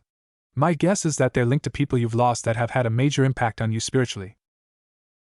That sounds beautiful, except for the graves, Orihime noted. Why are there graves in Uzumaki-kun's Soul's Cape, though? Can you make out any names? He heard the fox growl thoughtfully, most likely while he took a look at the gravestones. It was still a bit concerning that he had graves within his own spiritual center. I can make out 4 names, brat. The first 2 belong to your damnable father and Spitfire mother. Minato Namikaze and Kushina Uzumaki. We're gravestones? Kushina asked in concern. I hope that doesn't affect our chakra echoes in the seal, Minato pondered with a frown. The last 2 belong to that duo you faced the first time you used my chakra, the QB finished. Naruto stilled in surprise at that. Zabuza and Haku? Why would they dash? Who were those 2? Shunsui asked curiously. Zabuza and Haku were once adversaries of Team 7 during their first C-rank mission, Kushina began. Naruto bonded with Haku because they both knew what it felt like to be hated for something you couldn't control. And Zabuza was made human when Naruto accused him of being uncaring about Haku's sacrifice for the man, Minato continued. They started off on opposing sides, but Naruto wound up forming a connection to them both. In other words, Yamamoto spoke up, they made an impact on his soul. Correct. If I remember right, the fox cut in, you made some sort of pledge on the grave markers you made for them in Wave. Perhaps that was when that spiritual connection happened? Maybe I should really go visit their graves and see if they're still around. I'd love to talk with them again. I can see why he'd want to after hearing how much they've impacted him, Toshiro commented, pausing his reading. Anyway, that's all I can see concerning the changes. I'm still tied to you, but the seal and gate changed to a collar with the sealing formula on it. Looks like I have slightly more freedom to move in your spiritual body. You're not going to try and overtake me or anything, will you? Kushina and Minato choked on their spit at that, not having considered the QB doing such a thing. No, it wouldn't work anyway. I already tried. Seriously, Tebane? Kushina raged, her hair rising up like 9 tails and her face shadowed ominously. Uzumaki! Control your Ryatsu! Yamamoto commanded, gripping his staff to stay standing while everyone else, save Minato, was brought down to their knees or lower. Poor Orihime, not used to such intense spiritual pressure, had tears in her near-lifeless eyes. When the pressure finally dropped, she was trembling and clung to Ichigo, who held her close to him. He did his best to comfort her, but he was trembling as well. That I couldn't do anything, he thought frantically in his mind. If she wanted to, she had us all dead to rights. It took some time to calm Kushina down, and even when she did, she had an iron grip on her husband's hand and a scowl on her face. Minato, despite the bones in his hand nearly ground to powder, gave everyone else an apologetic look for her outburst. Power of a member of the Royal Guard, for you, Shunsui groaned. He would have face-faulted if he wasn't more concerned with what to do next. Okay, so obviously the seal works since my spiritual self is out, then that must mean. He trailed off with eyes closed as he focused within himself, opening them again to the sight of the QB seated on a solitary island that had a thin layer of grass above the sand save for the shore. On the shore itself were the grave markers that the bijou told him about, and the very center of the island had a single tree that had beautifully pure white blossoms on it. The sight of Naruto's Soul's Cape surprisingly broke Orihime from her terrified state. The island resting atop sunset-lit waters was incredibly calming, and she found her earlier thoughts on it to be correct. It's beautiful, she whispered. Even the graves add to it. How's that, Orihime? Rukia asked her friend, relieved that she was no longer catatonic. It's almost like the island is dedicated to them. A sanctuary for their final resting places, untouchable by others and kept safe thanks to Uzumaki-kun. Despite being afraid of the woman's power, she turned to Kushina with a beautiful smile. You might not have been in his life for long, but I can tell that Uzumaki-kun truly loves you, Namikaze-san, Zabuza-san, and Haku-san. Your graves wouldn't be there if he didn't. Naruto's parents smiled gratefully to her for her words, and Kushina reached over to gently grasp the young woman's hand. Thank you, and I'm sorry about what my Ryatsu did to you. I was just... You were upset and worried about Uzumaki-kun. I understand. You are his mom, after all. Orihime reassured her, feeling more at ease. The two women shared a smile at that. Not bad, he mused as he walked over to the gravestones, smiling softly at the names engraved on them and placing his hand on each one for a few seconds at a time to pay his respects. He then set his sights on the tree and headed for it, stepping around the bijou who was watching him with disinterest. Reaching the blossoming tree, he took note of a carving made on its bark, a carving that took the shape of his clan insignia. He fought a chuckle at that and placed his palm against it, closing his eyes to focus while his faint smile never faded. He felt an airy substance flowing through the veins of the tree, traveling upward from its roots and spreading out to the blossoms themselves. He's unconsciously guiding the flow of energy to a more obtainable location, Jushiro noted, sounding impressed. By sending it to the blossoms, he can pick one and harness the spiritual energy within. Mimu was jotting down everything that was happening. Removing his hand, he reached up and gently picked a blossom from one of the branches, holding it gently in his palm. He took note that, while the petals of the blossom were white, the core with the faintest orange that was only noticeable if you looked hard enough. A small island breeze picked up, carrying the blossom out of his hands and out to sea where it settled itself atop the calm waters. However, as soon as it rested, a ripple echoed across the waters and the blossom gave off a brilliant glow as white as winter. Both Naruto and the Kyuubi looked on with interest as the blossom faded away into light particles that were carried on another island breeze, this time returning to the blonde Uzumaki. He reached his arm out towards the light, letting the particles dance between his fingers before they moved to his scarf and clung to it. Odd, why would it ignore Uzumaki-san and instead attach to the scarf? Sajin questioned with a faint frown. Perhaps the scarf acts as the catalyst for his power, Byakuya mused. Similar to how a Zanpakuto is for a Shinigami. The scarf gave off the same white glow that the blossom once did, and Naruto felt a rush of energy flow through him, filling the void that once held his chakra but couldn't because of his spiritual form. The cores of his blue eyes gained a glowing white ring before his consciousness returned to his spiritual body. Almost looks like a dojutsu, Minato mused, with Kushina nodding in agreement. Wonder what he'll call it. My money's on Shurgon Death Eye, his wife stated. Care to wager, dear? Against an Uzumaki's luck? Pass. You're no fun, Tebane. Minato smiled at his wife's pouting. No, just smart. When have I ever beaten you in a wager, dear? At that, Kushina looked thoughtful, before she perked up. Good point, she admitted. He held up his arms to look at his hands, staring at the palms for a few moments before closing his eyes and concentrating. Like when he would call upon chakra, he felt energy flow through his spiritual body, which began to flicker with white flames that originated from his scarf and abdomen. So, it is a catalyst, interesting, Nina muttered. She had never seen anything like this before. Naruto was fascinating. Opening his eyes once more, they had the white rings within their blue depths, and Naruto smirked in triumph at the power he felt racing through him. So this is Ryatsu, he mused before his spiritual body ignited in white fire and flowed back into his physical body. Impressive, Nanao spoke up. To so easily return to his body after just unlocking his Ryatsu. Kid's almost a natural, Shunsui agreed with his lieutenant. He stirred before opening his physical eyes and sitting up in the chair, holding up his right arm with the palm facing upward. Feeling for the Ryatsu within him, he was pleased that he could differentiate it from the chakra he was born with, comparing its field to that of oil, Ryatsu, and water, chakra. A small flicker of white fire ignited in his palm, the flames no bigger than a thumbnail, but still, it was progress. He smirked as he finished his earlier musing. I like it. Hell yeah! My baby's gonna become a bona fide badass. Kushina cheered, earning an amused look from her husband and the others. The following morning, Naruto opted to sleep in for once, feeling that he earned it after his success the night before. He had moved to the bed with Nell, letting her curl against him and rest her head atop his chest as she slept. The two felt a measure of comfort around one another that they couldn't recall feeling for quite some time, Naruto because of the life he lived, and Nell because of her unstable spiritual energy damaging her memories. They're good for each other, Rukia mused with a small smile. He gives her support and protection, and she gives him purpose. And they give each other a family, Rinji added, sharing a look with her. The two shared a smile as memories of their past flowed through their minds. This was the scene Jiraiya opened the hotel room door to, and he felt torn about letting his godson sleep or waking him up to train him. He saw the relaxed state he was in as he slept, as if nothing in the outside world mattered to him now. He then turned to Nell and saw that she had a smile in her sleep, cuddled against the larger body beside her.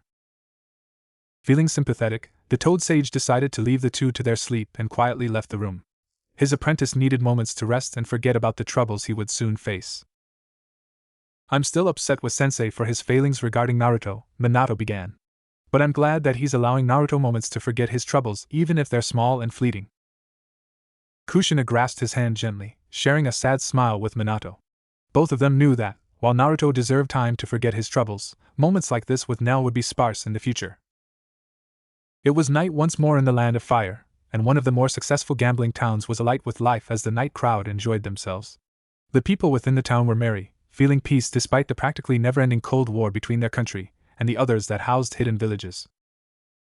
However, these peaceful souls were unaware that the sky above started to twist and stretch before a spatial opening formed and let out two strange creatures with bone-like masks covering their heads. Everyone frowned at the sight. While many hoped that no hollows would arrive in Naruto's world, they knew it was a fool's hope. The first looked avian, with a falcon-styled mask and two pairs of wings while the tail was whip-like with vicious barbs on the end. The second looked canine, standing on all fours with strong forelegs and lithe hind legs. It had two tails, each with spaded tips that looked as sharp as its claws, while the mask on its face took on the stylings of a jackal. The jackal hollow sniffed the air before licking its bone-covered lips hungrily. "Plenty of souls down there," he growled out, nearly yipping in excitement. The falcon hollow flapped its wings once to push its body forward, taking a more thorough look at the town below. "More than we were getting before, that's for sure." He turned back to his fellow hollow, a gleam of excitement seen in his red eyes. "What say we try a few samples?" "Good luck, Uzumaki-kun," Unohana whispered, knowing that the young man was the town's only defense against those hollows. Everyone winced at that as they realized the same thing. "All right," Jiraiya declared with a bright grin aimed at his apprentice at Nell. Unknown to the man, it had been almost another week since Naruto discovered his Ryatsu. "This will be our last night staying in a town before we start trekking back to the Hidden Leaf. So, let's enjoy our last stay in civilization for a while." "Yay," Naruto drawled out, knowing why the Toad Sage was so excited. Since this was a ritzier town than others, this meant more attractive inspirations for his perverted book series. Many of the women huffed irritably at that while Minato shook his head and sighed at his old sensei's habits. Looking to his side, he saw Nell looking around in growing excitement at the lights and people around her, no doubt wanting to take part in any festivities. "You want to go check out the games, Nell-chan? Or do you want to eat first?" "Nell want to eat first," she replied. "Okay. Let's go see if there's a ramen stand anywhere," he suggested. "Yay! Ramen!" she cheered, taking off down a random street and pulling a chuckling Naruto with her. "Not another ramen addict," Minato lamented, getting bopped on the head by his wife for that. "And what's wrong with ramen, Tebane?" "It's unhealthy, for one." "Take that back. Ramen is the food of the gods. It's ambrosia." "You only looked up that word to argue for ramen." "You can't prove that, Tebane." Everyone else sweat dropped at the couple's bickering over ramen of all things. Though Yorichi and Ranjaku both found the moment hilarious and were snickering. With the other two gone, Jiraiya dropped his jovial act and quickly formed a shadow clone that took the image of a nondescript man. "Keep an eye on them. We don't know what could happen." The clone nodded and followed after the younger duo, getting lost in the crowd of people. The Toad Sage frowned to himself when he was alone once again. "Something's coming, I don't know what, but I can feel it." He hoped he was just being paranoid, but that wasn't necessarily a bad thing for a spy master. "While true that paranoia isn't exactly bad," Soifin began, "too much will make you distrustful of everyone, even allies. Still, I'm impressed that he can tell something will happen despite not being spiritually aware. My guess is that Sensei's connection to natural energy allows him to barely sense the feeling of death that the hollows give off," Minato offered, earning a nod from her. "That sounds plausible." Nimya made sure to write that down. The two hollows sat atop one of the buildings of the bustling town, watching the unaware souls below with hunger in their eyes. "Oh, I can't decide who to go for first," Jackal bemoaned. "Just pick some, already," Falcon snarked, his hunger making him angry. "I said you can pick our samples, so hurry up and pick." Ichigo frowned and clenched his fists, memories of hollows and their hunger racing through his mind. Hearing them trying to decide who to eat was getting to him. "I'm trying, but they all look so dash." He cut himself short and sniffed the air for a few moments before he started salivating. "You smell that? Two high-level spiritual energies close together, and they're here somewhere." They found him and Nell, Chad noted with a frown. Yuria frowned and adjusted his glasses. The question remains then, how will Uzumaki-san handle his first experience fighting hollows? We need to have faith in Uzumaki-kun's abilities, Oriheim spoke up. He'll be fine. How can you be sure? Rukia asked, only to get a smile from her friend. Because he has something to fight for, and he won't let the hollows get to her. You know my sense of smell is nowhere near yours. Just take the lead and I'll follow. You got it. I'll sniff them out in a heartbeat, Jackal promised before taking off in the direction of the delectable spiritual presence. Be ready, son, Minato whispered, frowning alongside Kushina and the others. Naruto, with Nell on his shoulders, grinned as he won the Arankara stuffed animal at a ball toss booth. His grin grew faintly at her choosing a fox one, and he couldn't help laughing at the irony. That is kinda ironic, Kushina groaned, knowing this would fuel the fox's ego. At least she has good taste, sniped the Kyuubi, which only made Naruto snort in more laughter. Yep, there it is, the female redhead said, brow twitching. So, what booth do you want to try next, Nell-chan? Nell wants to do that fishing one. Nell wants a dash. She and Naruto froze in place when they felt a faint pressure on their shoulders trying to weigh them down. Crap, Renji swore, looked like it was go time. Blue eyes narrowed before they darted around, looking for anything out of the ordinary. They flicked by two odd-looking animals to look down another crowded street before quickly darting back, taking note of the bone-like masks on their heads. Hollows? Naruto asked softly, earning Nell's attention. More people like Nell? She asked quietly. I wish Nell's good, but these two, Yuria muttered, pushing up his glasses. He shook his head and looked to see if anyone else noticed the Hollow's presence. To both his relief and annoyance, nobody did. No, not people, they look like a dog and some weird bird. Oh, Nell responded, sounding sad, though she couldn't figure out why. Her head suddenly throbbed, and she held it as blurry images raced across her mind. P.S. Dondo. Seems part of her is still trying to remember her subordinates. Yorichi frowned in concern for the young-looking Arankar. Naruto heard her mumbling and grew concerned. Nell-chan? Do those two look familiar to you? He asked, making his way out of the crowded streets and towards the nearest exit of the town. Good, less people around, the better. No collateral that way. Ichigo nodded. It was how he had chosen to face that frog hollow Don had created at the abandoned hospital, so he got that reasoning. She groaned at the throbbing in her head, but still took a moment to look at the hollows as they trailed after the duo. And no. Nell hasn't seen them before. Nodding in understanding, Naruto called on his chakra to summon a shadow clone. He handed Nell off to the clone and ordered, take her somewhere safe and keep an eye on her. I'll try and bait away those two. Facing off against two hollows by himself, while he's just barely unlocked his own spiritual abilities. And all to keep everyone else around him safe, credit where it's due, got the right stuff in him for being among our ranks. If the actual version of the kid's anything like in this book, has a very promising future in the ranks of the Godai 13 as a Shinigami. Soifun said. Everyone around her nodded. Got it, boss, the clone replied and prepared to head in a different direction. Naruto, Nell called out, still fighting her throbbing head. She doesn't want to leave him, Oriheim winced. Naruto gave her a reassuring smile. Don't worry, Nell-chan. I'll be fine, I promise. Sounds like something you'd say, Rukia said, turning to Ichigo. Thanks, but now's not the time, the strawberry said. Seeing his smile and promise brought an odd feeling of déjà vu to her, but it also allowed her to trust Naruto's declaration. So, she gave him the best smile she could as the clone took her away. With one less thing to worry about, Naruto kept moving toward the exit of the town, passing through it and moving away from the town to a darkened field that was only lit by faint moonlight. He stopped moving at that point, turning around to face the approaching hollows. Naruto's parents gulped, mentally begging for their son's safety. Everyone else around them was just as tense. It was go time. So what are two hollows doing here in the elemental nations?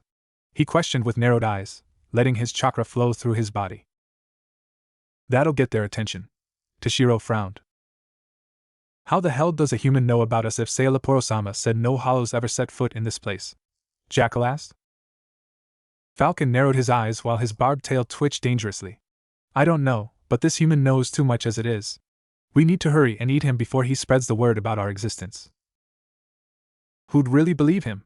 Ichigo said, irritated. recalling a few times when some people would just label him as crazy when talking to the spirits of the dead. Naruto's eyes narrowed further at that while Jackal licked his lips in anticipation. Sounds good to me. Let's get him. Minato and Kushina stared, pale with worry as their vision tunneled. With a battle-crying yell, Jackal charged forward while Falcon flew up and moved to circle around. Naruto knew what the play was, and he was confident he could take them both on without much trouble. So, he met Jackal's charge while forming two clones behind him. Good, he at least has an idea what they're up to, Yorichi said, trying to alleviate the tension in the room as the fight started. What? Jackal stammered out in surprise, never halting his charge. How can a human do that? Good. The Hollows are unprepared for his skill set. Yamamoto nodded. That was good news in a fight like this. He'd been in more than enough battles to know that. You obviously never met a shinobi before, Naruto mused as one of his clones formed a Rasengan in a couple of seconds while the other grabbed the first arm and launched him at Falcon. Allow me to enlighten you on what you're up against. Rasengan. Smart. Take care of the threat that can attack using hit and run tactics first before the ground threat. Soifin appraised with an approving smirk on her face. Meanwhile, since his clones are independent entities with his abilities, he can afford to focus on them one-on-one as long as the clone is there. Unohana agreed. In an instant, an orb of dangerously swirling chakra formed in Naruto's palm, and he had it spearhead his charge. Jackal gathered his Ryatsu in retaliation, coating his claws in crimson energy that clashed with the jutsu in a deadlock. Everyone stared. How the hell is a human doing this? He cried out in frustration. Falcon dove in a flash, avoiding the airborne Rasengan before clashing his bladed beak against the kunai of the second clone. TCH. Damned human. This should have been easy. Assumption on the battlefield leads only to defeat, the former Quincy said. You wish. The clone fired back, pushing back Falcon and throwing a shuriken that was batted aside by the barbed tail. He then flipped through hand seals and took a deep breath before blowing out his soul wind-style jutsu. Drilling air bullet. That's not a technique our son was taught. Minato frowned, slightly snapping out of his worry by a minuscule amount. Clearly, he went with route of teaching it to himself. With how lackluster the time wasted under the worthless pervert went, he'd have had no other choice but to do that if he wanted to increase his skill set and be able to stand on his own and fight his own battles with his own strengths. Nanao snipped in irritation. Seeing the rippling wind, Falcon swerved around the bullet while whipping his tail in Naruto's direction, firing off the barbs like a small volley of kunai. They were avoided by Naruto leaping over them, forming a shadow clone to act as a springboard that he used to shoot himself toward Falcon, clocking him in his mask with a chakra-coated fist. Ack!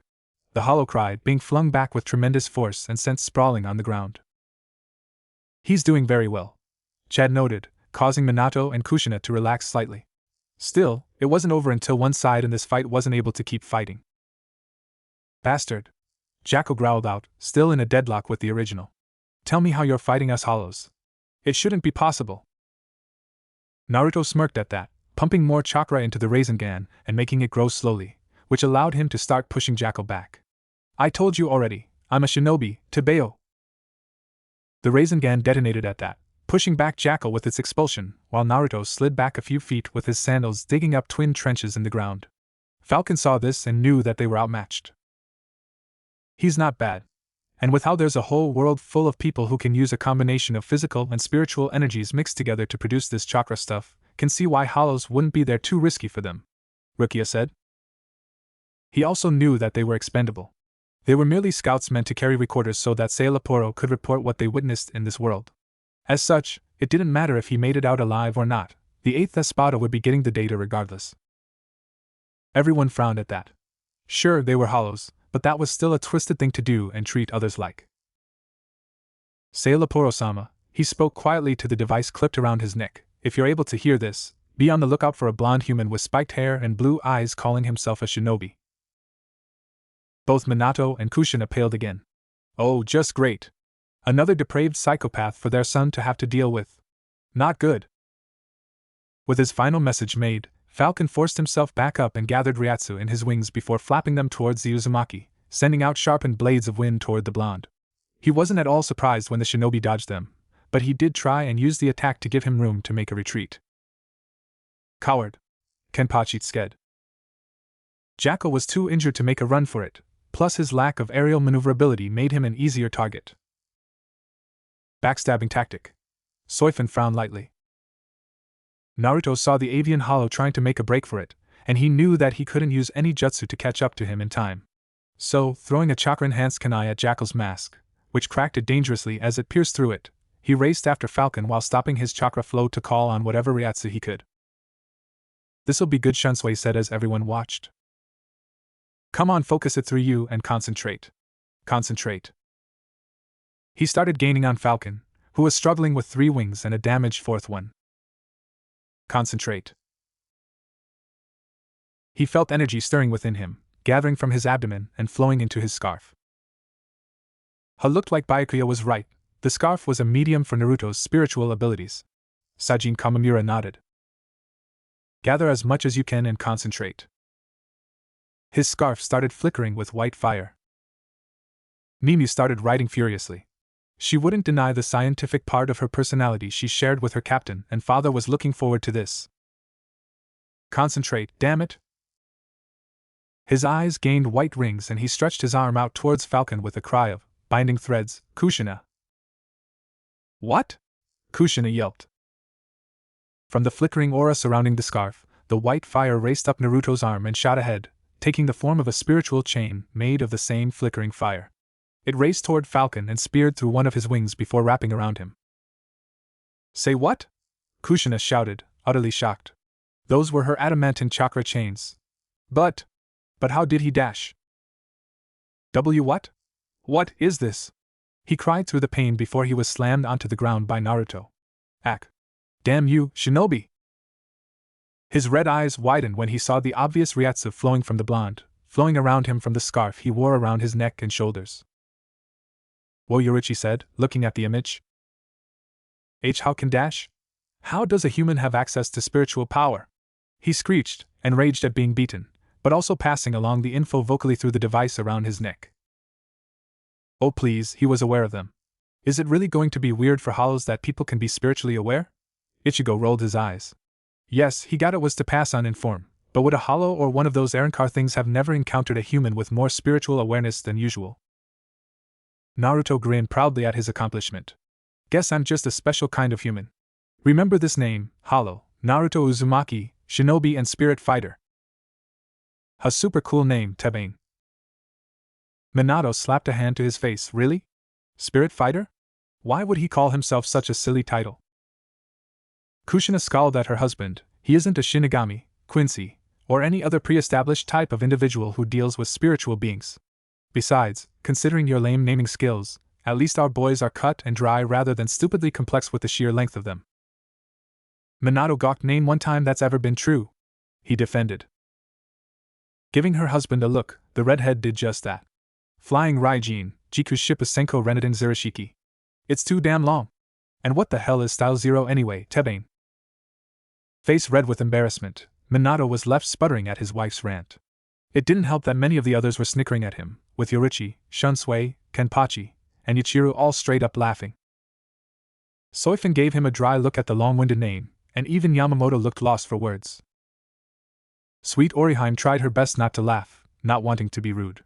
But based on the building tears and puffed cheeks, she was struggling to hold back and tried to give Minato an apologetic glance. Mimu, on the other hand, had written down the technique's name and was muttering to herself. Her notes were illustrations, breaking down the name into parts in the hope of deciphering why the name was so excessive.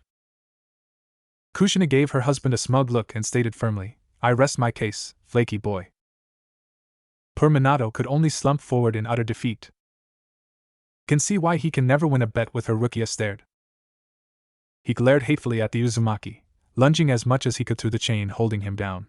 However, the action made the white fire blaze, burning him and making him screech before his body disintegrated into Reisher, spirit particles. The Reisher flowed into the fiery chain before it receded back into Naruto's scarf and died down, letting Naruto feel the slight increase in Ryatsu from absorbing the defeated hollow. "I wasn't expecting that," he mused aloud before fondly grasping his scarf. "Binding threads, that's what you're called, huh? Sounds pretty good to me, Tubeo. The threads in the scarf act like the bonds that weave through me and my precious people." He chuckled to himself at the corny attempt at being poetic before he started heading back to the town. Fascinating, Nimi wrote down, taking note of the name as well as what happened, especially what Naruto said about the threads of the scarf acting like the bonds that weave through him and his precious people. Not only can it absorb hollow remains, but if his power reflects his ties to others, then the more ties he has, the more versatility he has, and the further his spiritual abilities could possibly evolve must have further analysis. At that, everyone stared at the lieutenant of the 12th squad, then whipped their heads to stare at Naruto's image on the screen. Say what? Okay, now that need to be seen a power that evolves and develops based off of bonds to others? Yeesh. Renji stared. And Naruto's always out to make more and more bonds, he's practically able to do that with just about anybody, Minato said. This kid's gonna be real interesting in that case. Kenpachi laughed. Looking forward to our match. Yamato made sure to memorize Naruto's features again. While he knew there were certain things, such as his abilities, that wouldn't be the same as in the book, the head captain was still liking what he was hearing so far about this young man. And thus far, it wasn't hard to see just why he was the son of 2 members of the Royal Guard. Would certainly be a fine addition to the Soul Society's ranks. Unknown to him, the 2 tracers cracked because of the lack of erasure and crumbled into dust, scattering away in the evening breeze. It wouldn't be long before whatever was recorded would be seen and heard by Hueco Mundo's scientific espada. And it wouldn't be long before all of Hueco Mundo learned of the strange human with spiritual powers calling himself a shinobi. There's nothing to be concerned about. At that, everyone turned to the one who voiced such conviction. Naruto-san is already making almost prodigal progress in taking steps to prepare himself for such things thanks to unlocking his Ryatsu, improving his skill with it as we all just saw in his fight with the Hollows, and I feel can all be safely started as fact that since he understands the consequences of weakness or defeat affecting not just himself, then not only will he continue to strive to get stronger, but also that he fights better when it comes to protecting others. Not only that, but Aizen may dismiss it if only a single spiritually aware being is there in the shinobi world. Furthermore, they know that he's aware, but not how strong Naruto-san exactly is. And he does have an ally in Nelliel. All that's left is for our alternative selves in the reality the book is based off of to find a way there so he can have further support. Everyone stared at Nimue, almost shocked beyond words. Seeing everyone staring at her, Nimue blinked, looking confused. I was merely stating fact based upon observation and logic. Is that assessment wrong then? No. You're far from wrong, but no offense, Lieutenant, none of us have heard you really speak up like that before, Shunsui said to the one standing in for her currently indisposed and liquefied captain/creator. At that, Kushina smiled. No. You're not. It just means you need to learn to speak up more, Lieutenant Kuratsuchi. We all needed to hear that. Give it here, Yuria said, aiming to read next and was past the book. It was a misty morning in the land of waves, and Tsunami was smiling as she prepared breakfast and lunch for her father and son. Always nice to see another mother looking after her boys, Kushina commented with a wistful smile as Minato gently grasped her hand in support. If things had been different, the two would have raised their son and Kushina could have been like Tsunami. And while they could have that eventually, they weren't in a rush for it since it would require Naruto to be with them in the afterlife. And they didn't want that for a LOONNNNNGGG time since they wanted their son to have a long life. All things considered, they wanted to see him arrive by old age and nothing else. Ever since Inari had been inspired years ago by Team 7, he had strived to learn as much as he could from Tazuna about construction and carpentry. She mentally thanked a certain blonde member of Team 7 for helping her child believe again and find his inner strength. Tsunami took a moment to look out the window of her kitchen, spying a small part of the large bridge her father had built, and that Team 7 had restored the hope of her countrymen. This place was where your son had his first C-rank mission, yes? Unohana asked, earning nods from Naruto's parents. Then, he and his team fought Zabuza and Haku on that bridge. They had graves in his soul's cape, Soifun noted. I'm betting Naruto will show up and pay his respects to them, Yorichi mused. I wonder how they're doing, she mused softly, returning to her cooking before she accidentally burned anything. That would be bad, Kushina commented in amusement. It was around half an hour later that she finished cooking the food and she was currently packing what she had cooked for her boys' lunches. Their breakfast plates had been set aside on the table, ready for them to eat as soon as they woke up. She was interrupted from her work by a knock at her door. Curious as to who could be calling this early in the morning, she headed for her home's entrance while wiping her hands on her apron. Coming! She called to the knocker just before she opened the door to the sight of a familiar, yet older blonde. Ha! Called it! Yorichi smirked triumphantly. Wild and sunny blonde hair rested atop an angular face highlighted with unique whisker markings and deep cerulean eyes. Around his shoulders was a green scarf with blue stripes, resting atop a black jacket that had an orange trim on the edges, interior, and zipper. The jacket itself was open, showing a sleeveless orange shirt resting beneath some mesh armor. Black pants were held up by a sash that held a metal plate with the hidden leaf symbol on it, the legs being tucked into black sandals that covered his shins with orange armor. Over it all, he wore a slightly damaged storm gray cloak with the hood up and the Uzumaki swirl on the back. Unseen by her, the necklace of the first Hokage was tucked beneath his orange shirt. "Looking good, son," Kushina complimented before she caught something in the corner of her eye that made her give the signature Uzumaki grin. And what she saw was a certain lieutenant sporting a small blush on her face at the image of her son. Mimi looked back at her before quickly looking away, making Kushina stifle a motherly squeal. "Ah, my boy's a heartbreaker. I'm so proud," she mentally gushed. Beside the blonde man was a young girl with turquoise hair, hazel eyes, and a hooded gown that covered her form save for her bare feet. The hood was down, showing a cute mask with a large crack that rested on her head. What stood out with the girl was the large scar that lined up with the crack in the mask and the red marking that stretched across her nose and cheeks below her eyes. The man grinned brightly at her and greeted, "Long time no see, Tsunami-chan?" "I'm not sure if anyone's mentioned this, but Naruto's smile is really bright," Ranjiku noted in appreciation. "Almost like a small son." "Thank you," Kushina and Minato replied in unison on their son's behalf. Her eyes lit up in happiness at her visitor, stepping forward to embrace the blonde Uzumaki. "Naruto-kun, it's wonderful to see you again." He chuckled as he returned her embrace. "Same here. Sorry for not visiting, but things have been busy these last few years." "Oh, don't worry about it. I had a feeling that being a shinobi would cut into any time needed to come here. I'm just glad that you did visit." "It's nice that she's aware of what our chosen careers demand of us," Minato commented. "Having friends and relationships for us can be difficult because of the time required of us and the risks we take on more difficult assignments." "The same is true for us," Byakuya replied, thoughts of his Anna resurfacing in his mind.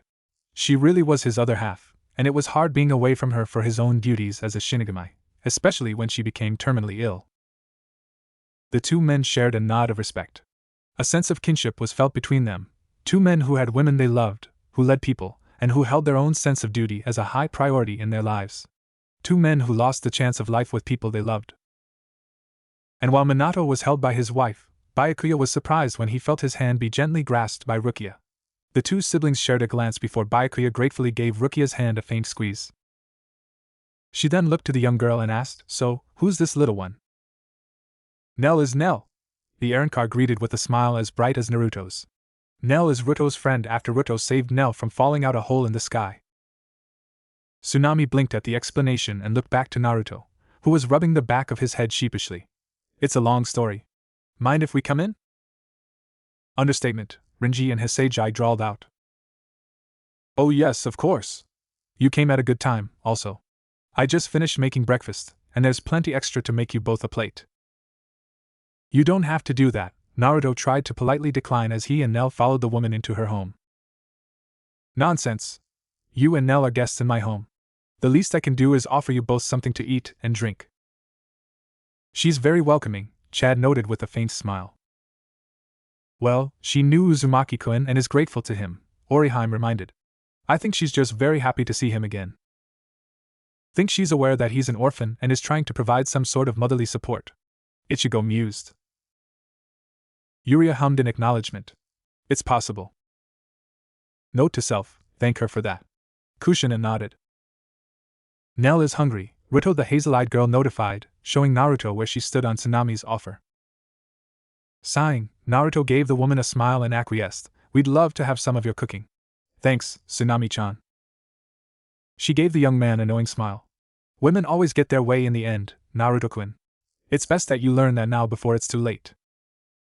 Most of the women smirked at Tsunami's advice to Naruto while some of the men rolled their eyes. She then left for the kitchen, giggling in amusement at the sight of Naruto's comical slump just before she departed. Yes, it was wonderful to see the blonde knucklehead again. "Scene break," Yuria said, then sked distastefully at who the story was now following. "Him? Seriously?" A certain sage sighed in annoyance as he walked through the streets of the Hidden Leaf, heading for the Hokage Tower to speak with his old teammate, alone. Everyone frowned. It went without saying that none of them had anything positive to say, think, or feel in regards to their opinions of Jiraiya. He was not happy, knowing that Tsunade would be even less happy when she saw that Naruto was not with him. The way Tsunade had bonded so quickly with Minato's brat still surprised the sage, but he chalked it up to Naruto being the one to knock some sense into her and restoring her faith. Oh? Renji asked, what did he do? Pulled her out of a downward spiral she was in for a long time, especially when someone was out to manipulate her using it. Beyond that, don't want to say. Minato frowned. It was amazing how Naruto was able to sympathize with others and change them for the better. Tsunade was just one of many that Jiraiya had witnessed change after meeting Naruto, the new Kazekage and the branch Hyuga prodigy being two others that got sense literally knocked into them. And apparently there were others that he reached out to and changed before they died. Nice. Kids like that, Shunsui nodded. He certainly makes us proud of him. Minato nodded. As you should be. Yoshino smiled at the pair. It was because he wanted to visit their graves that Jiraiya wasn't making a bigger stink about leaving him to face Tsunade alone. Hell, he still took time to visit the memorial stone and talk with friends and loved ones that he lost. That's surprising depressing, but surprised he understands that. Yuria paused in his reading. Finally making it to the office, he decided to try and lessen the Hokage's anger by using the door instead of the window. He knew she hated when he did that, and he'd rather have more time before she punched him into orbit. Send him into orbit, that's something I for one would like to see. Soifin smirked vindictively. Knocking, he waited for her to grant him permission before he entered her office, already dreading what was going to happen when he saw the confusion written on her face. Jiraiya, where's Naruto? He sighed and simply said, wave. She blinked at the single-worded answer. Why? He's visiting some old friends and a couple of graves. That's all he told me last night. He and the other brat were gone this morning before I even woke up. She groaned and pinched the bridge of her nose. And you didn't follow him because? He can take care of himself. I'm considering this a test to see how far he's come without me around as a buffer for bigger threats, the man answered boastfully. Everyone looked at the screen with flat expressions at that. Seriously? How the hell did you ever amount to anything if this idiot was your mentor? Renji asked Minato, so annoyed that he forgot that he was speaking to one of the royal guard. Sometimes I asked myself that question, still do, matter of fact. Minato admitted with a sigh. The dry look she gave him showed the man that his answer was stupid. You and I know that's a load of bull. Why did you really come here without him? Oh yeah. Call him out on his bullshit. Yorichi cackled. Taking a seat on the small couch in the office, the Toad Sage got comfortable before regarding Tsunade seriously. Naruto's been hiding something, from everyone. I think that girl he saved may be connected to it, but I also think that he's been hiding this secret long before he met her. Steepling her fingers, Tsunade asked, and what makes you suspect the brat of hiding anything? More importantly, why do you care? Everyone is entitled to their own personal secrets. Just because you're so openly brazen about anything doesn't mean that everyone else acts on the same wavelength. At Tsunade's words, everyone nodded. They all agreed with the woman about that. Usually, I wouldn't be concerned about his secrets, he agreed. But he was acting so much differently than what I was used to before I took him on the trip. He wasn't a ball of endless energy all the time, he was collected and calm. He didn't complain much except for when I left him on certain exercises for a few hours. Hell, he didn't even make a fuss when I spent the first year drilling in the basics that he still hadn't mastered. I'll admit that it's odd to not hear about his complaints. But maybe he was just trying to give this trip his full efforts? From what I can tell, you're the first person to give him hands-on instruction without other people getting in the way, like how Kakashi had to divide his workload between his other two students. At the mention of Kakashi, Soifin snarled. She was still more than a bit furious about how Naruto had basically been made to stumble around relying upon what she was sure was just self-taught street brawling and sheer luck because of that man. It was clear to her that the man had no clue how to be a proper mentor. Actually, I think you'd better take a closer look at what Kakashi taught his brats, because Naruto was seriously lacking in basics, dispelling genjutsu being a prime example of something he was never taught. Minato sighed. Kakashi was considered a prodigy. Thing was, he got too used to working with people who were either Jonin or ANBU Black Ops in rank. Come to think of it, up until my son and his team, Kakashi had never passed anyone to be his students. So, while the man's a good ninja, he's completely underqualified in terms of knowing how to be a good teacher to those who are lower rank or not seen as prodigies themselves. Yorichi scowled. Why the hell was this man even allowed to become a sensei in that case? I'm truly sorry for having to say this, but in that case, I find it nothing short of a miracle that your son wasn't killed already. He had no idea how to work with those of lower skill levels than himself, so how much was your son thrust into situations he wasn't ready for and got through because of sheer luck? How many situations did Kakashi know they weren't ready for that he had his students do because he could have handled it at their age? At that, both Minato and Kushina paled. Tsunade frowned faintly at that. I'll be sure to look into it. But how does Naruto's change in attitude qualify him hiding something? It's just the start. During one of our spars after he rescued the brat, he pulled out some few ninjutsu that I know for a fact I never showed to him.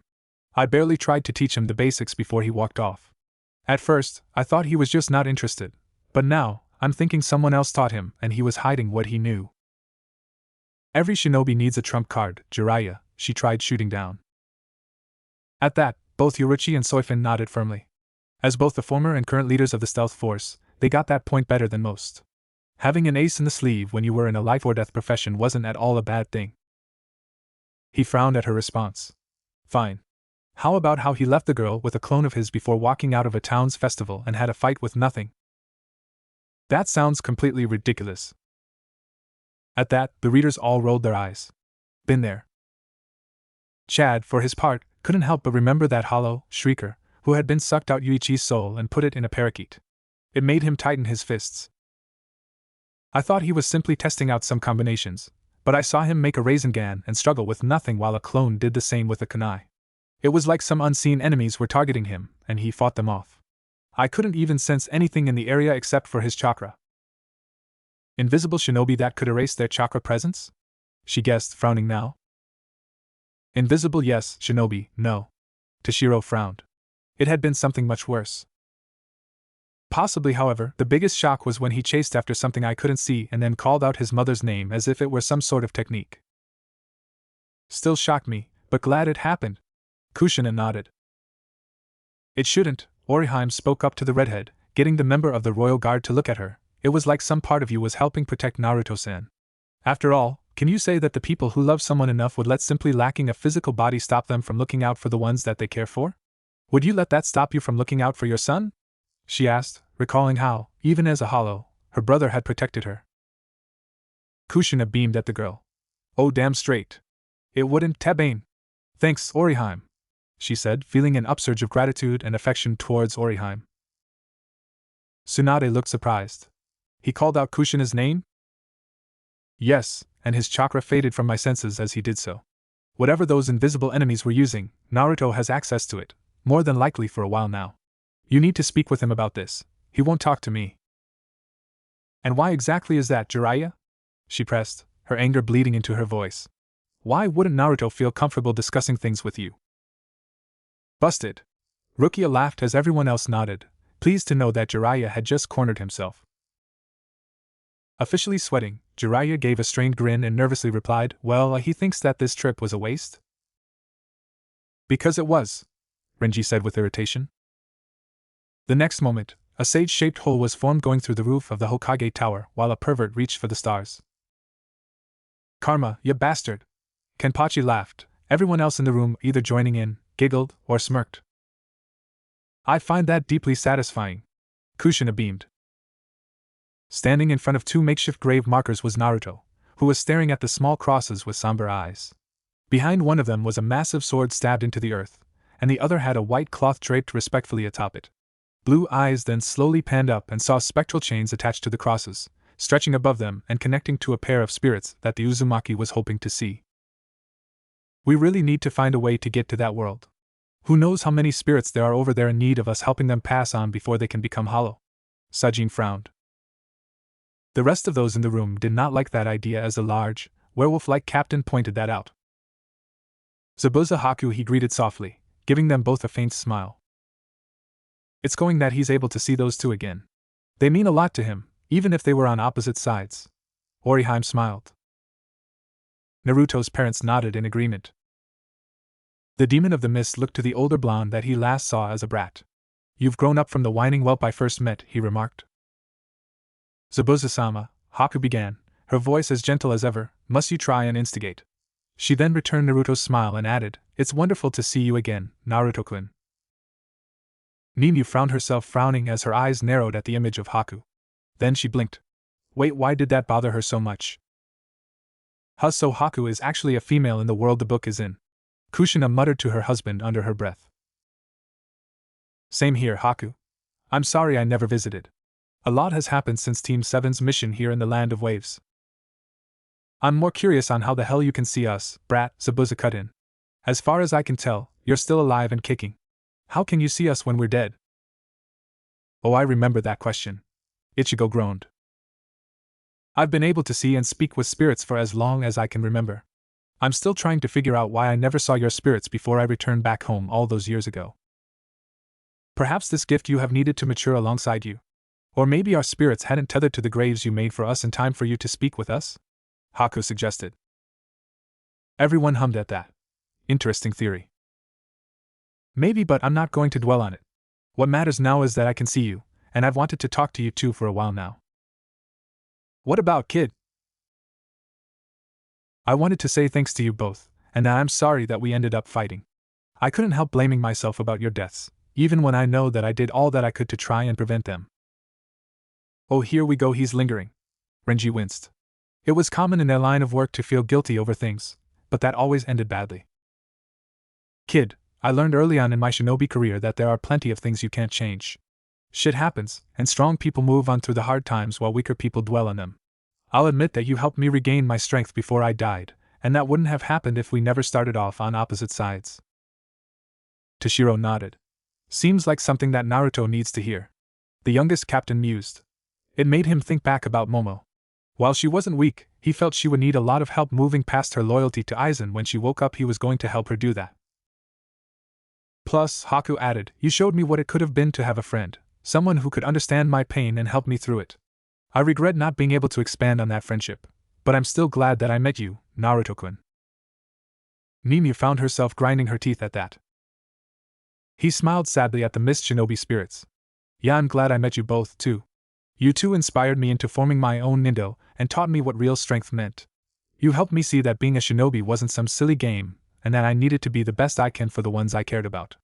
A soft chuckle escaped him as he declared, I made a promise to myself that I would never go back on my word, and that I would risk everything that I am for the people I cherish. I made that vow right here, he pointed to where he was standing, and I've made sure to stick to it ever since. Good on ya, kid. The 8th Division captain nodded as Shunsui Kairaka lifted the brim of his hat in respect to that. The two spirits smiled at the blonde Uzumaki, smirking in Zabuza's case. Kid, the swordsman began, do me a favor. Anything, Naruto promised. Gesturing to his buried weapon, the demon of the mist declared, take up my sword. It was never meant to collect dust and rust away on some hill. It's a weapon, and it should be used as such. Huh? Everyone said, confused. Naruto was shocked at the request. Why me? You helped me end my story as a human instead of another demon. You broke through my self-made illusions of shinobi being nothing more than tools and weapons, proving that we're all still human inside, that we can feel, that we can dream, and that we can stand together. I can think of nobody else to pass on my sword to, because I know that you will give it a legacy that generations will recognize. Damn, even I can tell that was well said. Props to the kid for that. Kenpachi smirked. Unohana smiled. Oh, if she had someone like Naruto around back when she had been Yuichiro Kenpachi herself, her life would have been different. Shame he wasn't a healer. But then, helping heal hearts and minds were just as important as physical wounds, if not more so in some cases. The two men stared one another down, the larger descending to the ground to stand before the blonde and place a large hand on his shoulder. Naruto Uzumaki, I pass the Kubikura Bocho on to you. Naruto felt himself standing a fraction taller at the man's declaration, watching as he stepped aside to allow Naruto access to the sword. Stepping up to it, the Uzumaki reached out with his right hand to grasp the handle, feeling a sudden breeze blow past him and flare up his cloak and jacket. With a determined gaze, Naruto gripped the handle tighter and removed the blade from its earthen sheath, holding it with ease while Zabuza smirked and Haku smiled proudly. So we've got a spiky, haired teen who can see spirits and his weapon is a stupidly, overcompensatingly huge cleaver, Yuria said. At that, everyone turned to look at Ichigo, who looked around at them in confusion. What? What? Use it with pride, brat. You're carrying my legacy with you, after all, the Mist Demon warned. Resting the blade on his shoulder, Naruto turned back to the two spirits with his signature grin. No worries, Zabuza. I promise that it's in good hands. The two nodded before their spectral forms gave off a faint glow. Looks like it's finally time. Seems that way, Zabuza-sama, Haku agreed, sounding sad about what was going to happen. So, they were waiting for him before they were ready to pass on, Yamamoto said, actually opening an eye at what was happening. Naruto said nothing, simply gazing at the two spirits somberly before he felt movement beneath his cloak. Looking down, he saw that his scarf was covered in his ryatsu before it split apart into the thousands of threads that made it, wrapping around his right wrist before attaching to the chains of Zabuza and Haku. White spiritual fire outlined the trio, slowly absorbing the chains and safely detaching them from the two spirits before changing them into Reisure and assimilating them into Naruto. Holy! Did his powers do that by itself? Yuri said as everyone else stared. A rush of power was felt flowing through him, building up in a flourish before expelling like a breath of air. The power froze the ground beneath him while the energy flowed out from his body and took the shape of a demonic face that grinned darkly behind him. Haku had ice abilities, and Zabuza had been shown to emanate a shroud of chakra that takes the form of an Oni-like creature like that, Minato said, stunned. Nimi resumed her notes, furiously. Naruto was growing more and more fascinating. Zabuza and Haku were left slightly awed at what happened while Naruto realized what his scarf had done. Binding threads, it really does connect me to those I hold close. What are you talking about, kid? I mean that, since you both influenced me deeply on a spiritual level, my scarf let me inherit some of your abilities. It's called Binding Threads, and I awakened its power when I unlocked my own spiritual power. So this means that? Haku began. That I can keep both of your legacies alive, Naruto finished, giving them both a grin bursting with determination and pride. Don't worry about me, you guys. I'll be fine now. That part of you will always be with me in spirit. I promise that I won't let you two down. So, his abilities can evolve and grow more versatile the more bonds he has. Shunsui whistled, impressed. As their spiritual forms began to fade into Reisure, Zabuza chuckled at the Uzumaki while Haku gave him a beautiful smile. They both nodded to him in respect before they fully faded away, the wind of the land of waves carrying the last of their spirits out to the ocean, while Naruto's scarf reformed and situated itself over his cloak, taking the form of a makeshift holster for the Kubikurabocho. Smiling, he took a breath before flourishing the massive weapon and setting it into its new holster with ease, grinning at his success. He then turned to the crosses one last time and bowed to them in respect, holding it for a few seconds while silently wishing them a peaceful rest. With his final farewell given, Naruto straightened himself up before turning around and heading back to Tsunami's home, feeling the warmth of the sun on his back as it shined behind him and hit the two graves with a hopeful light. Good way for that to end. Byakuya nodded, a faint smile on his face. The next morning, Naruto and Nel bid goodbye to Tsunami and her family while the blonde Uzumaki promised to visit again when he could. He shared a hug with the woman and her son before shaking Tezuna's hand, turning around so that Nel could climb onto his shoulders. Giving the family one last grin, he took off at full speed to the Hidden Leaf. Was it just me, or did that kid seem more at peace? Tezuna asked his daughter while Inari looked up in curiosity. Tsunami smiled to the two men in her life. Yes, he did. Whatever he did yesterday seems to have lifted a heavy weight off his shoulders. Maybe it's because he took on that sword of Zabuza's? Maybe, Tezuna agreed. Still, I never thought that he'd be the one to pull it out of the ground after so many people tried and failed. Zabuza must have been waiting for Naruto and I to return and pick it up, Inari suggested, earning thoughtful look from his mother and grandfather. Everyone shared a look at that. Kid got it in one. Maybe so, sweetheart, Tsunami agreed with a gentle smile before she ushered them inside to give them their lunches for the day. Before entering herself, she took one last glance down the road Naruto took and whispered, "Take care of yourself, Naruto-kun." Faster, Ruto! Faster! Nel cheered as she held on to Naruto throughout his sprint. Go faster! Kenpachi smirked, reminded him of Yuichiro. Heh! You asked for it, Nel-chan, he replied, gathering chakra into his legs and shooting off in a blur that left a faint sonic boom. He then kicked off the ground, leaping high into the air and getting Nel to squeal in delight. Hang on, Nel-chan! Naruto warned before he gathered his ryatsu and started kicking off the Reisure in the air, essentially leaping throughout the sky as he raced to the Hidden Leaf. Walking on the spirit energy particles in the air already? He's advancing fast. Looks like we might have a captain class by the time he gets here, Yoruichi mused with a grin, making everyone else around her look thoughtful. Woohoo! Nel cheered as they rushed through the air, quickly arriving near the gates of the great village.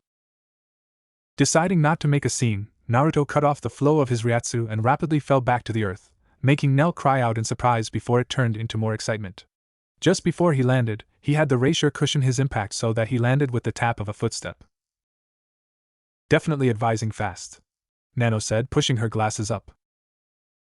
Man, I love Ryatsu, Naruto exclaimed to himself before he turned to the large gate of the hidden leaf and headed for it. Once he was within speaking range, he called out, "Yo, Kotetsu! Izumo! Look who's back home!"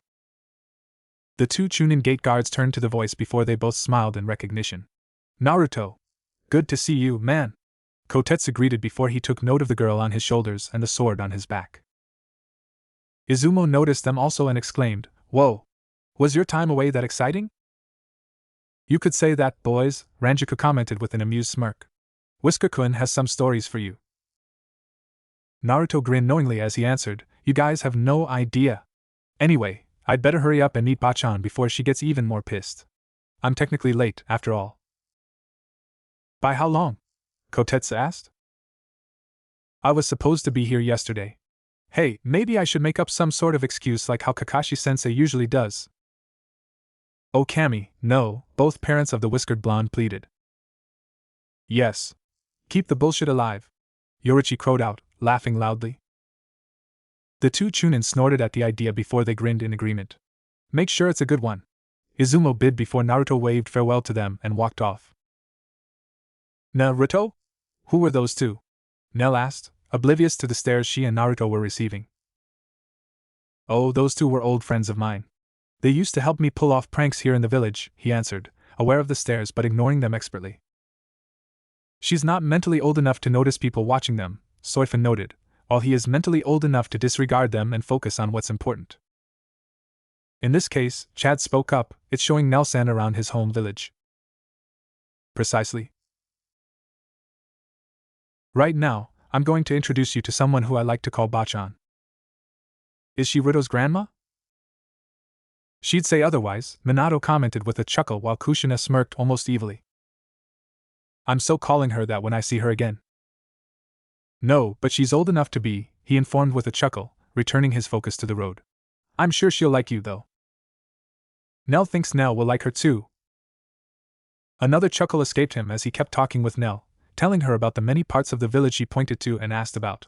He was so relaxed around the young-looking errand that he never noticed that he passed by a small eatery that had a certain Sand Kunoichi as a patron. "A foreigner in your home?" Byakuya asked curiously. "Well, after our son defeated Gaara and helped him rediscover his own humanity, it paved the way to rebuilding the alliance the Leaf had with the Sand," Minato explained. "Based on it saying it was a certain Kunoichi," Kushina continued, "I'm guessing that it's Gaara's sister serving as a liaison between the villages." "Makes sense," Sajin agreed. Teal green eyes looked on in surprise at the sunny blonde that walked past her with an excitable, green-clothed kid literally hanging off his shoulders. She couldn't help but blush faintly at how his carefree smile brought out his natural appeal, noting that the last 2.5 years allowed the Uzumaki to fill out nicely. "My baby boy's a heartbreaker," Kushina gushed, a bit dramatically so that she could see the reaction from Nimue out the corner of her eye. And when she saw Nini's brow twitch, Kushina fought a grin. She knew that Naruto would be good for her, and she was glad that Nimue was interested. Even if the poor girl didn't know it herself. Finishing her meal, she gathered her belongings before leaving money for the bill and taking off to the Hokage Tower. She had to prepare the Hokage for a certain Maelstrom's homecoming. "Should be here any minute now," Jiraiya spoke up from his position on the windowsill. "I've been keeping track of him with one of my scouter toads." "I still find that to be a betrayal of trust, Jiraiya," Tsunade replied. "You know that he wouldn't keep tabs on you like that." "Yeah, it's called respecting boundaries, you wart-riddled bastard," Ranjiku groused irritably. "Honestly, it's not like Whisker-kun did anything wrong. I wouldn't have to resort to this if he didn't hide things from me. I'm his teacher, and he's my apprentice. He shouldn't need to hide anything."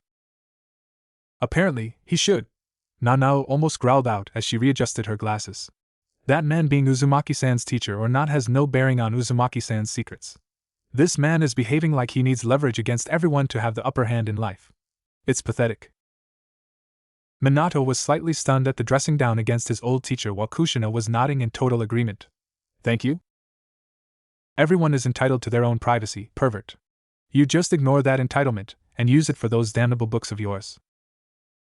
Hearing that made all the women, even Oriheim, glare in disgust. So, the man couldn't take not knowing everything, and he used what secrets he knew to put unsuspecting women in his smut. It was despicable. Ma Tsunade-sama, Kakashi spoke up from his position against the wall, reading the newest edition of Jiraiya's book series. Everyone needs to draw inspiration from somewhere. Of course, his loyal horn dog would support him, Soifin scoffed. Unohana was almost ready to consider cutting off what made those two perverts men. And it wouldn't be a merciful act. It would be with the surgical know-how of a medical professional combined with the bloodthirsty ruthlessness of a Kenpachi. The Hokage gave a dry look to the Jonin, earning his infamous eye smile. She was prevented from commenting when her office door opened and Sakura walked in. Is he here yet? She asked, not bothering to greet anyone since she caught up with Kakashi and Jiraiya yesterday. Almost, Kakashi answered before they all heard a knock at the door. Enter, Tsunade called, prompting the door to open again and revealed Temari. Called it, Kushina called out. Yes? Just wanted to let you all know that a certain someone is almost here, and he's not alone, the Sand Kunoichi informed. We know already, Jiraiya replied dryly. Well, not all of us, but the important people do. Ouch, Ichigo commented at Jiraiya's burn against Kakashi and Sakura. Kakashi and Sakura gave the man dull stares at his comment, while Tsunade fought an amused smirk at her old teammate's easy dismissal of them. How soon do you think he'll be, Temari-san? Shizen asked politely. Should be coming up now. I managed to get here while he was just down the street. I saw him passing by when I was having lunch and hurried over so I could tell you. Tell them what? A familiar yet more mature voice asked. When everyone turned their attention to him, Naruto raised a brow at their mixed stares. What? You guys never seen a whiskered blonde before? A few chuckles were heard at that. Tsunade shook off her surprised stare for a stern look. Brat, where were you? Here, Naruto sheepishly grinned while rubbing the back of his head. Yeah, sorry I'm late. You see, I was caught up in some sudden waves before I washed ashore and met up with an old demon and princess. We talked for a while before I was gifted with the demon's sword, which helped guide me home. Nearly everyone laughed at Naruto's excuse. Gold. Pure gold. Yorichi praised between laughs. However, Nimue was frowning at Naruto calling Haku a princess. It didn't sit well with her for some reason. Everyone, minus a certain scarecrow, sweat dropped at the excuse. Kakashi simply chuckled and gave the Uzumaki a thumbs up. Nice one. Learn from the best bullshitter I know, Naruto replied cheekily before crouching slightly to let Nel jump down from his shoulders. Nel-chan, these are some of my friends. You already know the pervert, but the other guy with white hair was my old teacher, Kakashi. She looked to the Jonin, who gave her his signature smile. Cyclops. She exclaimed in shock, her eyes wide. She looks genuinely scared, Rukia commented with a small laugh. Awkwardly chuckling, Kakashi replied, actually, I'm not a. Then there's Sakura, Naruto interrupted, making the man slump comically. Cut off, Renji noted with a bark of laughter. She's my old teammate. The pinkette looked to the turquoise-haired child, giving an unsure smile. Hi. Nel, on the other hand, moved closer to Naruto and gripped his pant leg, giving Sakura an accusing stare. Why is she staring at me like that? Sakura asked Naruto, who shrugged. Nel kept her small glare before she asked, what's your relationship with Ruto? A few of the women cooed at how possessive little Nel was about Naruto. Huh? Sakura asked, unable to think of anything else to say in response. The others, meanwhile, found the moment very amusing and stifled their chuckles. Anyway, Naruto resumed, the blonde lady with her hair up is Temari. She's a sister of Gaara. You mean Sandy? Nel asked curiously, making Naruto grin while Temari face-palmed at the nickname for her brother. I say it fits, Kushina noted with a grin. Gaara is the host of a Sand Tanuki, after all. Yep. She's really strong and uses her fan to make wind attacks, the Uzumaki answered, earning him some brownie points with the wind mistress. Wow! Nel exclaimed with sparkly eyes. Nel wants to see. Temari smirked at the girl, moving over to pat her on the head. Maybe some other time, squirt. The lady next to the other blonde is Shizen. She's really nice. You'll like her. Shizen gave Nell a warm smile and greeted, "It's wonderful to meet you, Nell-chan." "Nell is happy to meet Shusher too," she returned, making the medical kunoichi giggle behind her hand at the nickname. Just like Naruto, Minato sighed out, though he was smiling. Nicknames for everyone. "And lastly is Tsunade Ba-chan." Naruto rounded off, earning a tick mark from the Hokage while Nell looked to her in wonder. "Ba-chan is pretty," she declared. "She doesn't look old at all. She sounds so innocent and genuine." Ranjika laughed out. "But she still reminds that Tsunade woman about her age." Naruto bit his lip to keep from laughing as Tsunade's tick mark gained 2 friends. "That's everyone. Everyone else, meet Nell-chan." Nell waved brightly, showing a childish innocence to the others. Sakura, still a bit rattled from the sudden accusation, simply stood in silence. Kakashi offered a lazy wave in response while Temari and Shizen smiled at the girl. Tsunade gave Nell a short glance before returning her attention to Naruto. "We have a lot to discuss, brat. Everyone else but Jiraiya leave," she ordered. "Me too, Tsunade-sama?" Shizen asked in slight surprise. "Yes. This is something private." While usually, Tsunade keeps Shizen in the loop for anything. For her to be sent away, Kushina noted in slight surprise. "Are you sure I shouldn't stay as well then?" Kakashi questioned. "If it's important enough, I'll fill you in later. Until then, leave." While he was slightly miffed, Kakashi nodded before he led Sakura out of the office and Shizen led Temari out. Nell stayed beside Naruto, earning a raised brow from Tsunade. "I want her out of here too, Naruto," she explained sternly, making Nell move closer to Naruto. "That could have been worded better," Shunsui commented with a small frown. The Uzumaki frowned faintly at that. "You don't need to be so harsh about it," he groused before he crouched down to face Nell.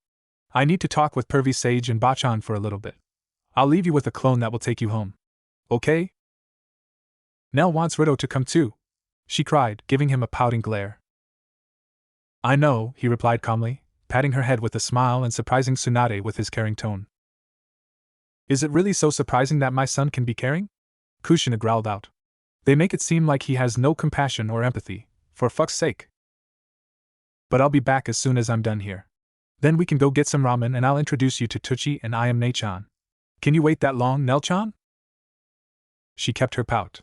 "Will Rito's copy play with Nell?" "Of course he will," he answered with a grin. "Just tell him what you want to play, and he'll play with you, promise." When she heard that word, she finally dropped her pout and smiled. "Okay." "An Uzumaki never breaks a promise," Minato stated, repeating what Kushina had told him when they said their vows. "It is in their promises that they find their drive." "And through our fulfilled promises," Kushina continued, looking into her husband's eyes lovingly, "we show the world who we are." The couple looked to be in their own little world as they stared into each other's eyes, and it made many of the others smile at the obvious love they shared for one another. He patted her head again while a shadow clone popped into existence beside him, once again surprising Tsunade since no seals were used. "Take Nell-chan to the apartment. Whatever she wants to play is fair game." "Even Eternal Tag?" the clone asked with a grimace. "Any game." "Wonder what this Eternal Tag is," Ichigo mused. "Sounds tiring." "They say children have boundless energy," Unohana noted with a smile. "Perhaps it's enough to wear out even Uzumaki-kun." Resigned to his fate, the clone crouched down for Nell to jump on his shoulders before he left the office. The real Naruto then moved to the wall to lean the Kubikuribocho against it before he stood before Tsunade's desk. "So? What was so important you sent everyone else out?" he asked with a frown. "Don't give me that look, brat. You were supposed to be here yesterday, and I'm not going to deal with your usual attitude. I'm the one who's angry right now. Understand?" "Yes, Hokage-sama," was his reply, making Jiraiya hide a wince at the steel in his voice. It reminded him of Kushina whenever she was getting angry. Naruto's parents winced at their son's tone and expression. "He's pissed." "No shit, Tebane." The Hokage simply nodded before she continued, "Now, Jiraiya informed me yesterday about how he felt the last 2.5 years went. I want your opinion on them." "Anything I accomplished on that trip, save for one thing, could have easily been done here, Hokage-sama," Naruto answered professionally, his face betraying nothing. Seeing Uzumaki-kun so serious like this, Orihime noted sadly. It's depressing, it's like he's locking away his heart. Nimue frowned at the images of Tsunade and Jiraiya, displeased at them interrogating Naruto like this. Tsunade fought a frown at that, not used to seeing this side of Naruto. And what was the one thing you think couldn't have been accomplished? Saving Nelchan and taking her in. If we didn't go on this trip, no one would have found her until she had already died. You can't honestly expect me to believe that she fell out of some hole in the sky, brat, she shot down. Believe what you will, Hokage-sama. All I'm saying is that I was in the right place at the right time when it came to her recovery. I'm just grateful we were near a medical facility aligned to the Land of Fire. And do you think you'll be able to handle the responsibility of taking care of a child with your circumstances? She pressed. If you mean the Akatsuki, then yes. I know that I'll be able to keep her safe. If you mean the Kyuubi, then I'm sure I can keep myself in check. Everyone, even the indomitable Yamamoto, cringed or winced at the sheer bite in Naruto's reply. Kushina looked ready to cut Tsunade down for her questions, making Naruto feel like he couldn't be trusted. The last comment was practically spat in her face, and she winced at how he took her question. Naruto, you know I didn't mean it like that. Was that all, Hokage-sama? He asked without missing a beat, still not showing anything. She opened her mouth to speak, but she backed down when she realized that continuing this would only widen the rift she had started to build between her and Naruto. And she didn't want that. Funny how she realizes it only after she has it spat back in her face, Ranjikin noted with a scoff. Naruto, I'm not trying to start anything with you, she stated sincerely. I'm just worried about what has happened since you left, and I don't want you to think that I don't trust you. When he didn't answer, she continued, please, can we talk about this normally and not as a shinobi and their kage? Slowly, Naruto dropped his professional look for a small frown that showed his slight hurt. Kinda hard not to feel that way when you're asking questions that make it sound like you're doubting my abilities. I'm not going to lose control of the fox, Tsunade. I thought you trusted me on that. To us Uzumaki, broken trust is a slight we cannot ignore or brush aside, Kushina commented. We are a social clan, and we wear our hearts on our sleeves. This may make us bad ninja, but we survived so much on the bonds we forged with others. She clenched her fist, fighting its trembles as she recalled the fate of her people. Ironic that it was an alliance that ended up being our downfall, but we made sure to take down 10 of those fucks for every single Uzumaki they killed. Minato held his wife close to him to comfort her, while the others either gave her looks of sympathy or frowned at what befell her clan. Yamamoto himself frowned, but it was a thoughtful one. After all, if these Uzumaki made an alliance of enemies paid dearly for the genocide of their clan, then they could be ideal as soul reapers for the Tsurugi. I do, Naruto, she replied. I'm just concerned about the choices you're making. Taking care of a child at your age is a big responsibility. Not to mention that you're doing it alone without any prior experience. If I was able to take care of myself for years without anyone helping, I think I can manage looking after a little girl who has nothing, he fired back with narrowed eyes. She and Jiraiya both winced at that, honestly forgetting how little support Naruto actually had while he was growing up. It's annoying how they forget that, yet they try to control his choices as if they have the right, Chad commented. They're treating Uzumaki-kun like a child, when they should be respecting him as an adult and as someone who endured so much, Orihime added, feeling a rare sense of anger on Naruto's behalf. Anyway, I'm sure that's not the only reason you sent everyone else out. What else are you trying to figure out? You've been hiding some things, kid, Jiraiya spoke up this time. Things that you should have mentioned before. Why didn't you tell me that you already had a decent understanding of Fuinjutsu before we left on this trip? Because it was none of your business. What I knew before you decided to train me is my business, and nobody else's. Besides, I should be the one asking what the hell you both are hiding from me. And the tables have turned, Soifin commented. We're not. Don't you dare try to bullshit me anymore, Tsunade. Naruto cut off, visibly angry. How dare you two sit there and accuse me of hiding anything from you when you both hid the truth from me? Why should I trust you when you wouldn't even have the guts to tell me who my parents were? Well said, son, Kushina commented. So, you did know, Jiraiya mused with a frown. That's why you called out Kushina's name that night of the festival. Spying on me again, you perverted bastard? Naruto snarked. Mentally, he was berating himself for not noticing the sage that night. He shouldn't, Yorichi stated. He was focused on keeping Nell and all those other humans in that town safe from those two hollows. He shouldn't have to feel the need for discretion when there were higher priorities. Yes. When my student keeps things from me, I make it a point to look into it, even if I have to keep tabs on him. I'm not the Akatsuki or any other criminal. You spying on me makes me feel like you see me that way, and it's not fair when you're bigger criminals than I am. What kind of people decides when the time is right for a child to know about their parents? Naruto, we just wanted to keep you safe, Tsunade tried to reason. Safe? If that's your real reason, then where the hell were you earlier in my life?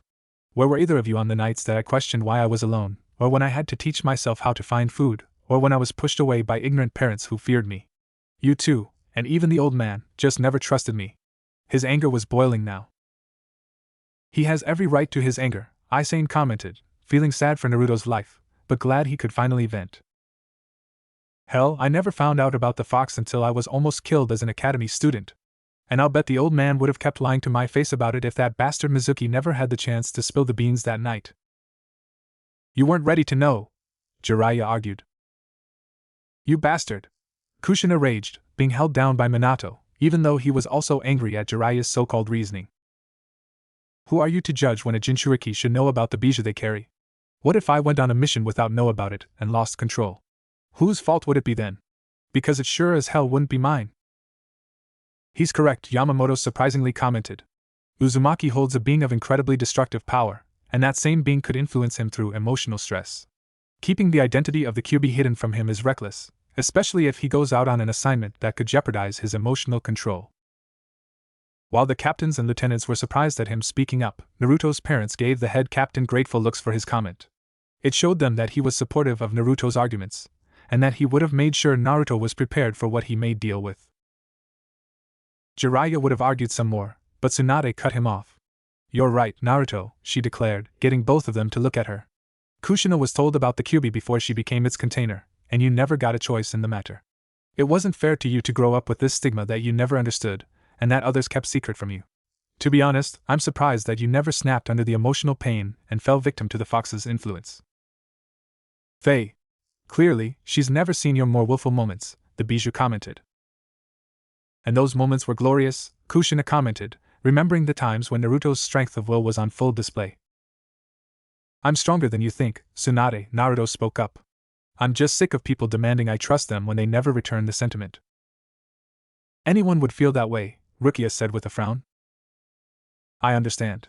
So, I'm asking for a clean slate from this point on, she suggested. I don't want there to be any more secrets that can ruin this bond we have. You may not think so right now, but I do care about you, Naruto. I don't want to lose anyone else that I care about, not when I've lost so many of them already. He was tempted to tell her that Mito was still around, but he kept quiet and gave her a small smile in agreement. I think I can live with that. I'm still upset, but I can't keep dwelling on this if I want to move forward. Otherwise, I'll be like Sasuke and how he never moved on from what Itachi did. Minato and Kushina shook their heads at that. Honestly, the whole Uchiha massacre was a sad waste of life, and a cruel assignment given to Itachi, a young man who had absolute loyalty to the Hidden Leaf. Right, thank you for understanding, Naruto. I still want to talk some more about your trip, but I think it's best if we hold off on that for a little while. We all need time to think about what's been said today. Nodding again, Naruto moved over to the Kubikuribocho and holstered it. Turning back to the others, he gave Tsunade another small smile before leaving the office. You should have asked about that other thing, Jiraiya grumbled. Only you seem to be so concerned about it, she shot down. Besides, if I pushed any further, I doubt he would have agreed to give me another chance. I wasn't lying when I said I didn't want to lose anyone else, whether it's through death or any other method. There's the Uzumaki side of her, Kushina noted with a smile. Snorting, the Toad Sage didn't reply to her comment and left her office via the window. He had his own thoughts to settle. That evening, Naruto was seen standing before Mito's spirit before he gave her a warm embrace that she returned without hesitation. It's wonderful to see you again, child. I can see how much you've grown, and not just physically. A lot happened during the past couple of years, Sensei, he explained. I figured out how deep my connection to the spiritual side of the world goes, and I met someone who came from a separate part of that world. She's hurt, and I need to keep working so that I can help her heal. Sounds like quite the story. Why don't you tell me everything you've experienced so far concerning your spiritual connection? Maybe I can help you sort things out. Now that is how a teacher should be, Joshiro commented. willing to listen to the concerns of their students and offer their wisdom when they can. Smiling gratefully, Naruto spent the next couple of hours regaling his ancestor about his first meeting with Nell and Neliel. He then told her about what Neliel informed him of Hueco Mundo, and about why she was forced into a younger form with fractured memories of her past. After that, he told her about how he and the QB figured out how to unlock his spiritual power, about the true potential of his mother's scarf, and how Zabuza and Haku's spirits helped him grow stronger. He then showed her what he could do with binding threads to prove how much he had grown, allowing her to see the manifestations of his connections to Kushina, Zabuza, and Haku. Finally, he told her about his encounter with the two hollows and his concerns about running into more in the future. I'm curious about what his connection to me will manifest as, Minato mused. He already shares my link to the toads and knows the Rasengan. Maybe something related to the flying Raijin, perhaps? Maybe, Kushina answered. We'll just need to wait and see, dear. I'm worried about what else may show up. One of those hollows threw out a name, which means that someone else is controlling them or is in charge of them. I haven't seen anyone else reacting to spiritual presences, and I can't help thinking that I'm the only one in this fight that I know is going to come. I felt the same way before meeting you, Rukia, Ichigo commented, giving the shorter Soul Reaper a fond smile that she faintly blushed at. You fear that your efforts won't be enough when the time comes, that you will become overwhelmed with having to deal with these malevolent spirits, as well as the Akatsuki on the physical plane, she summarized, earning a nod. Have you tried to give Nell some of your Ryatsu again? Not yet. I wanted to be sure I had decent control over it before I tried.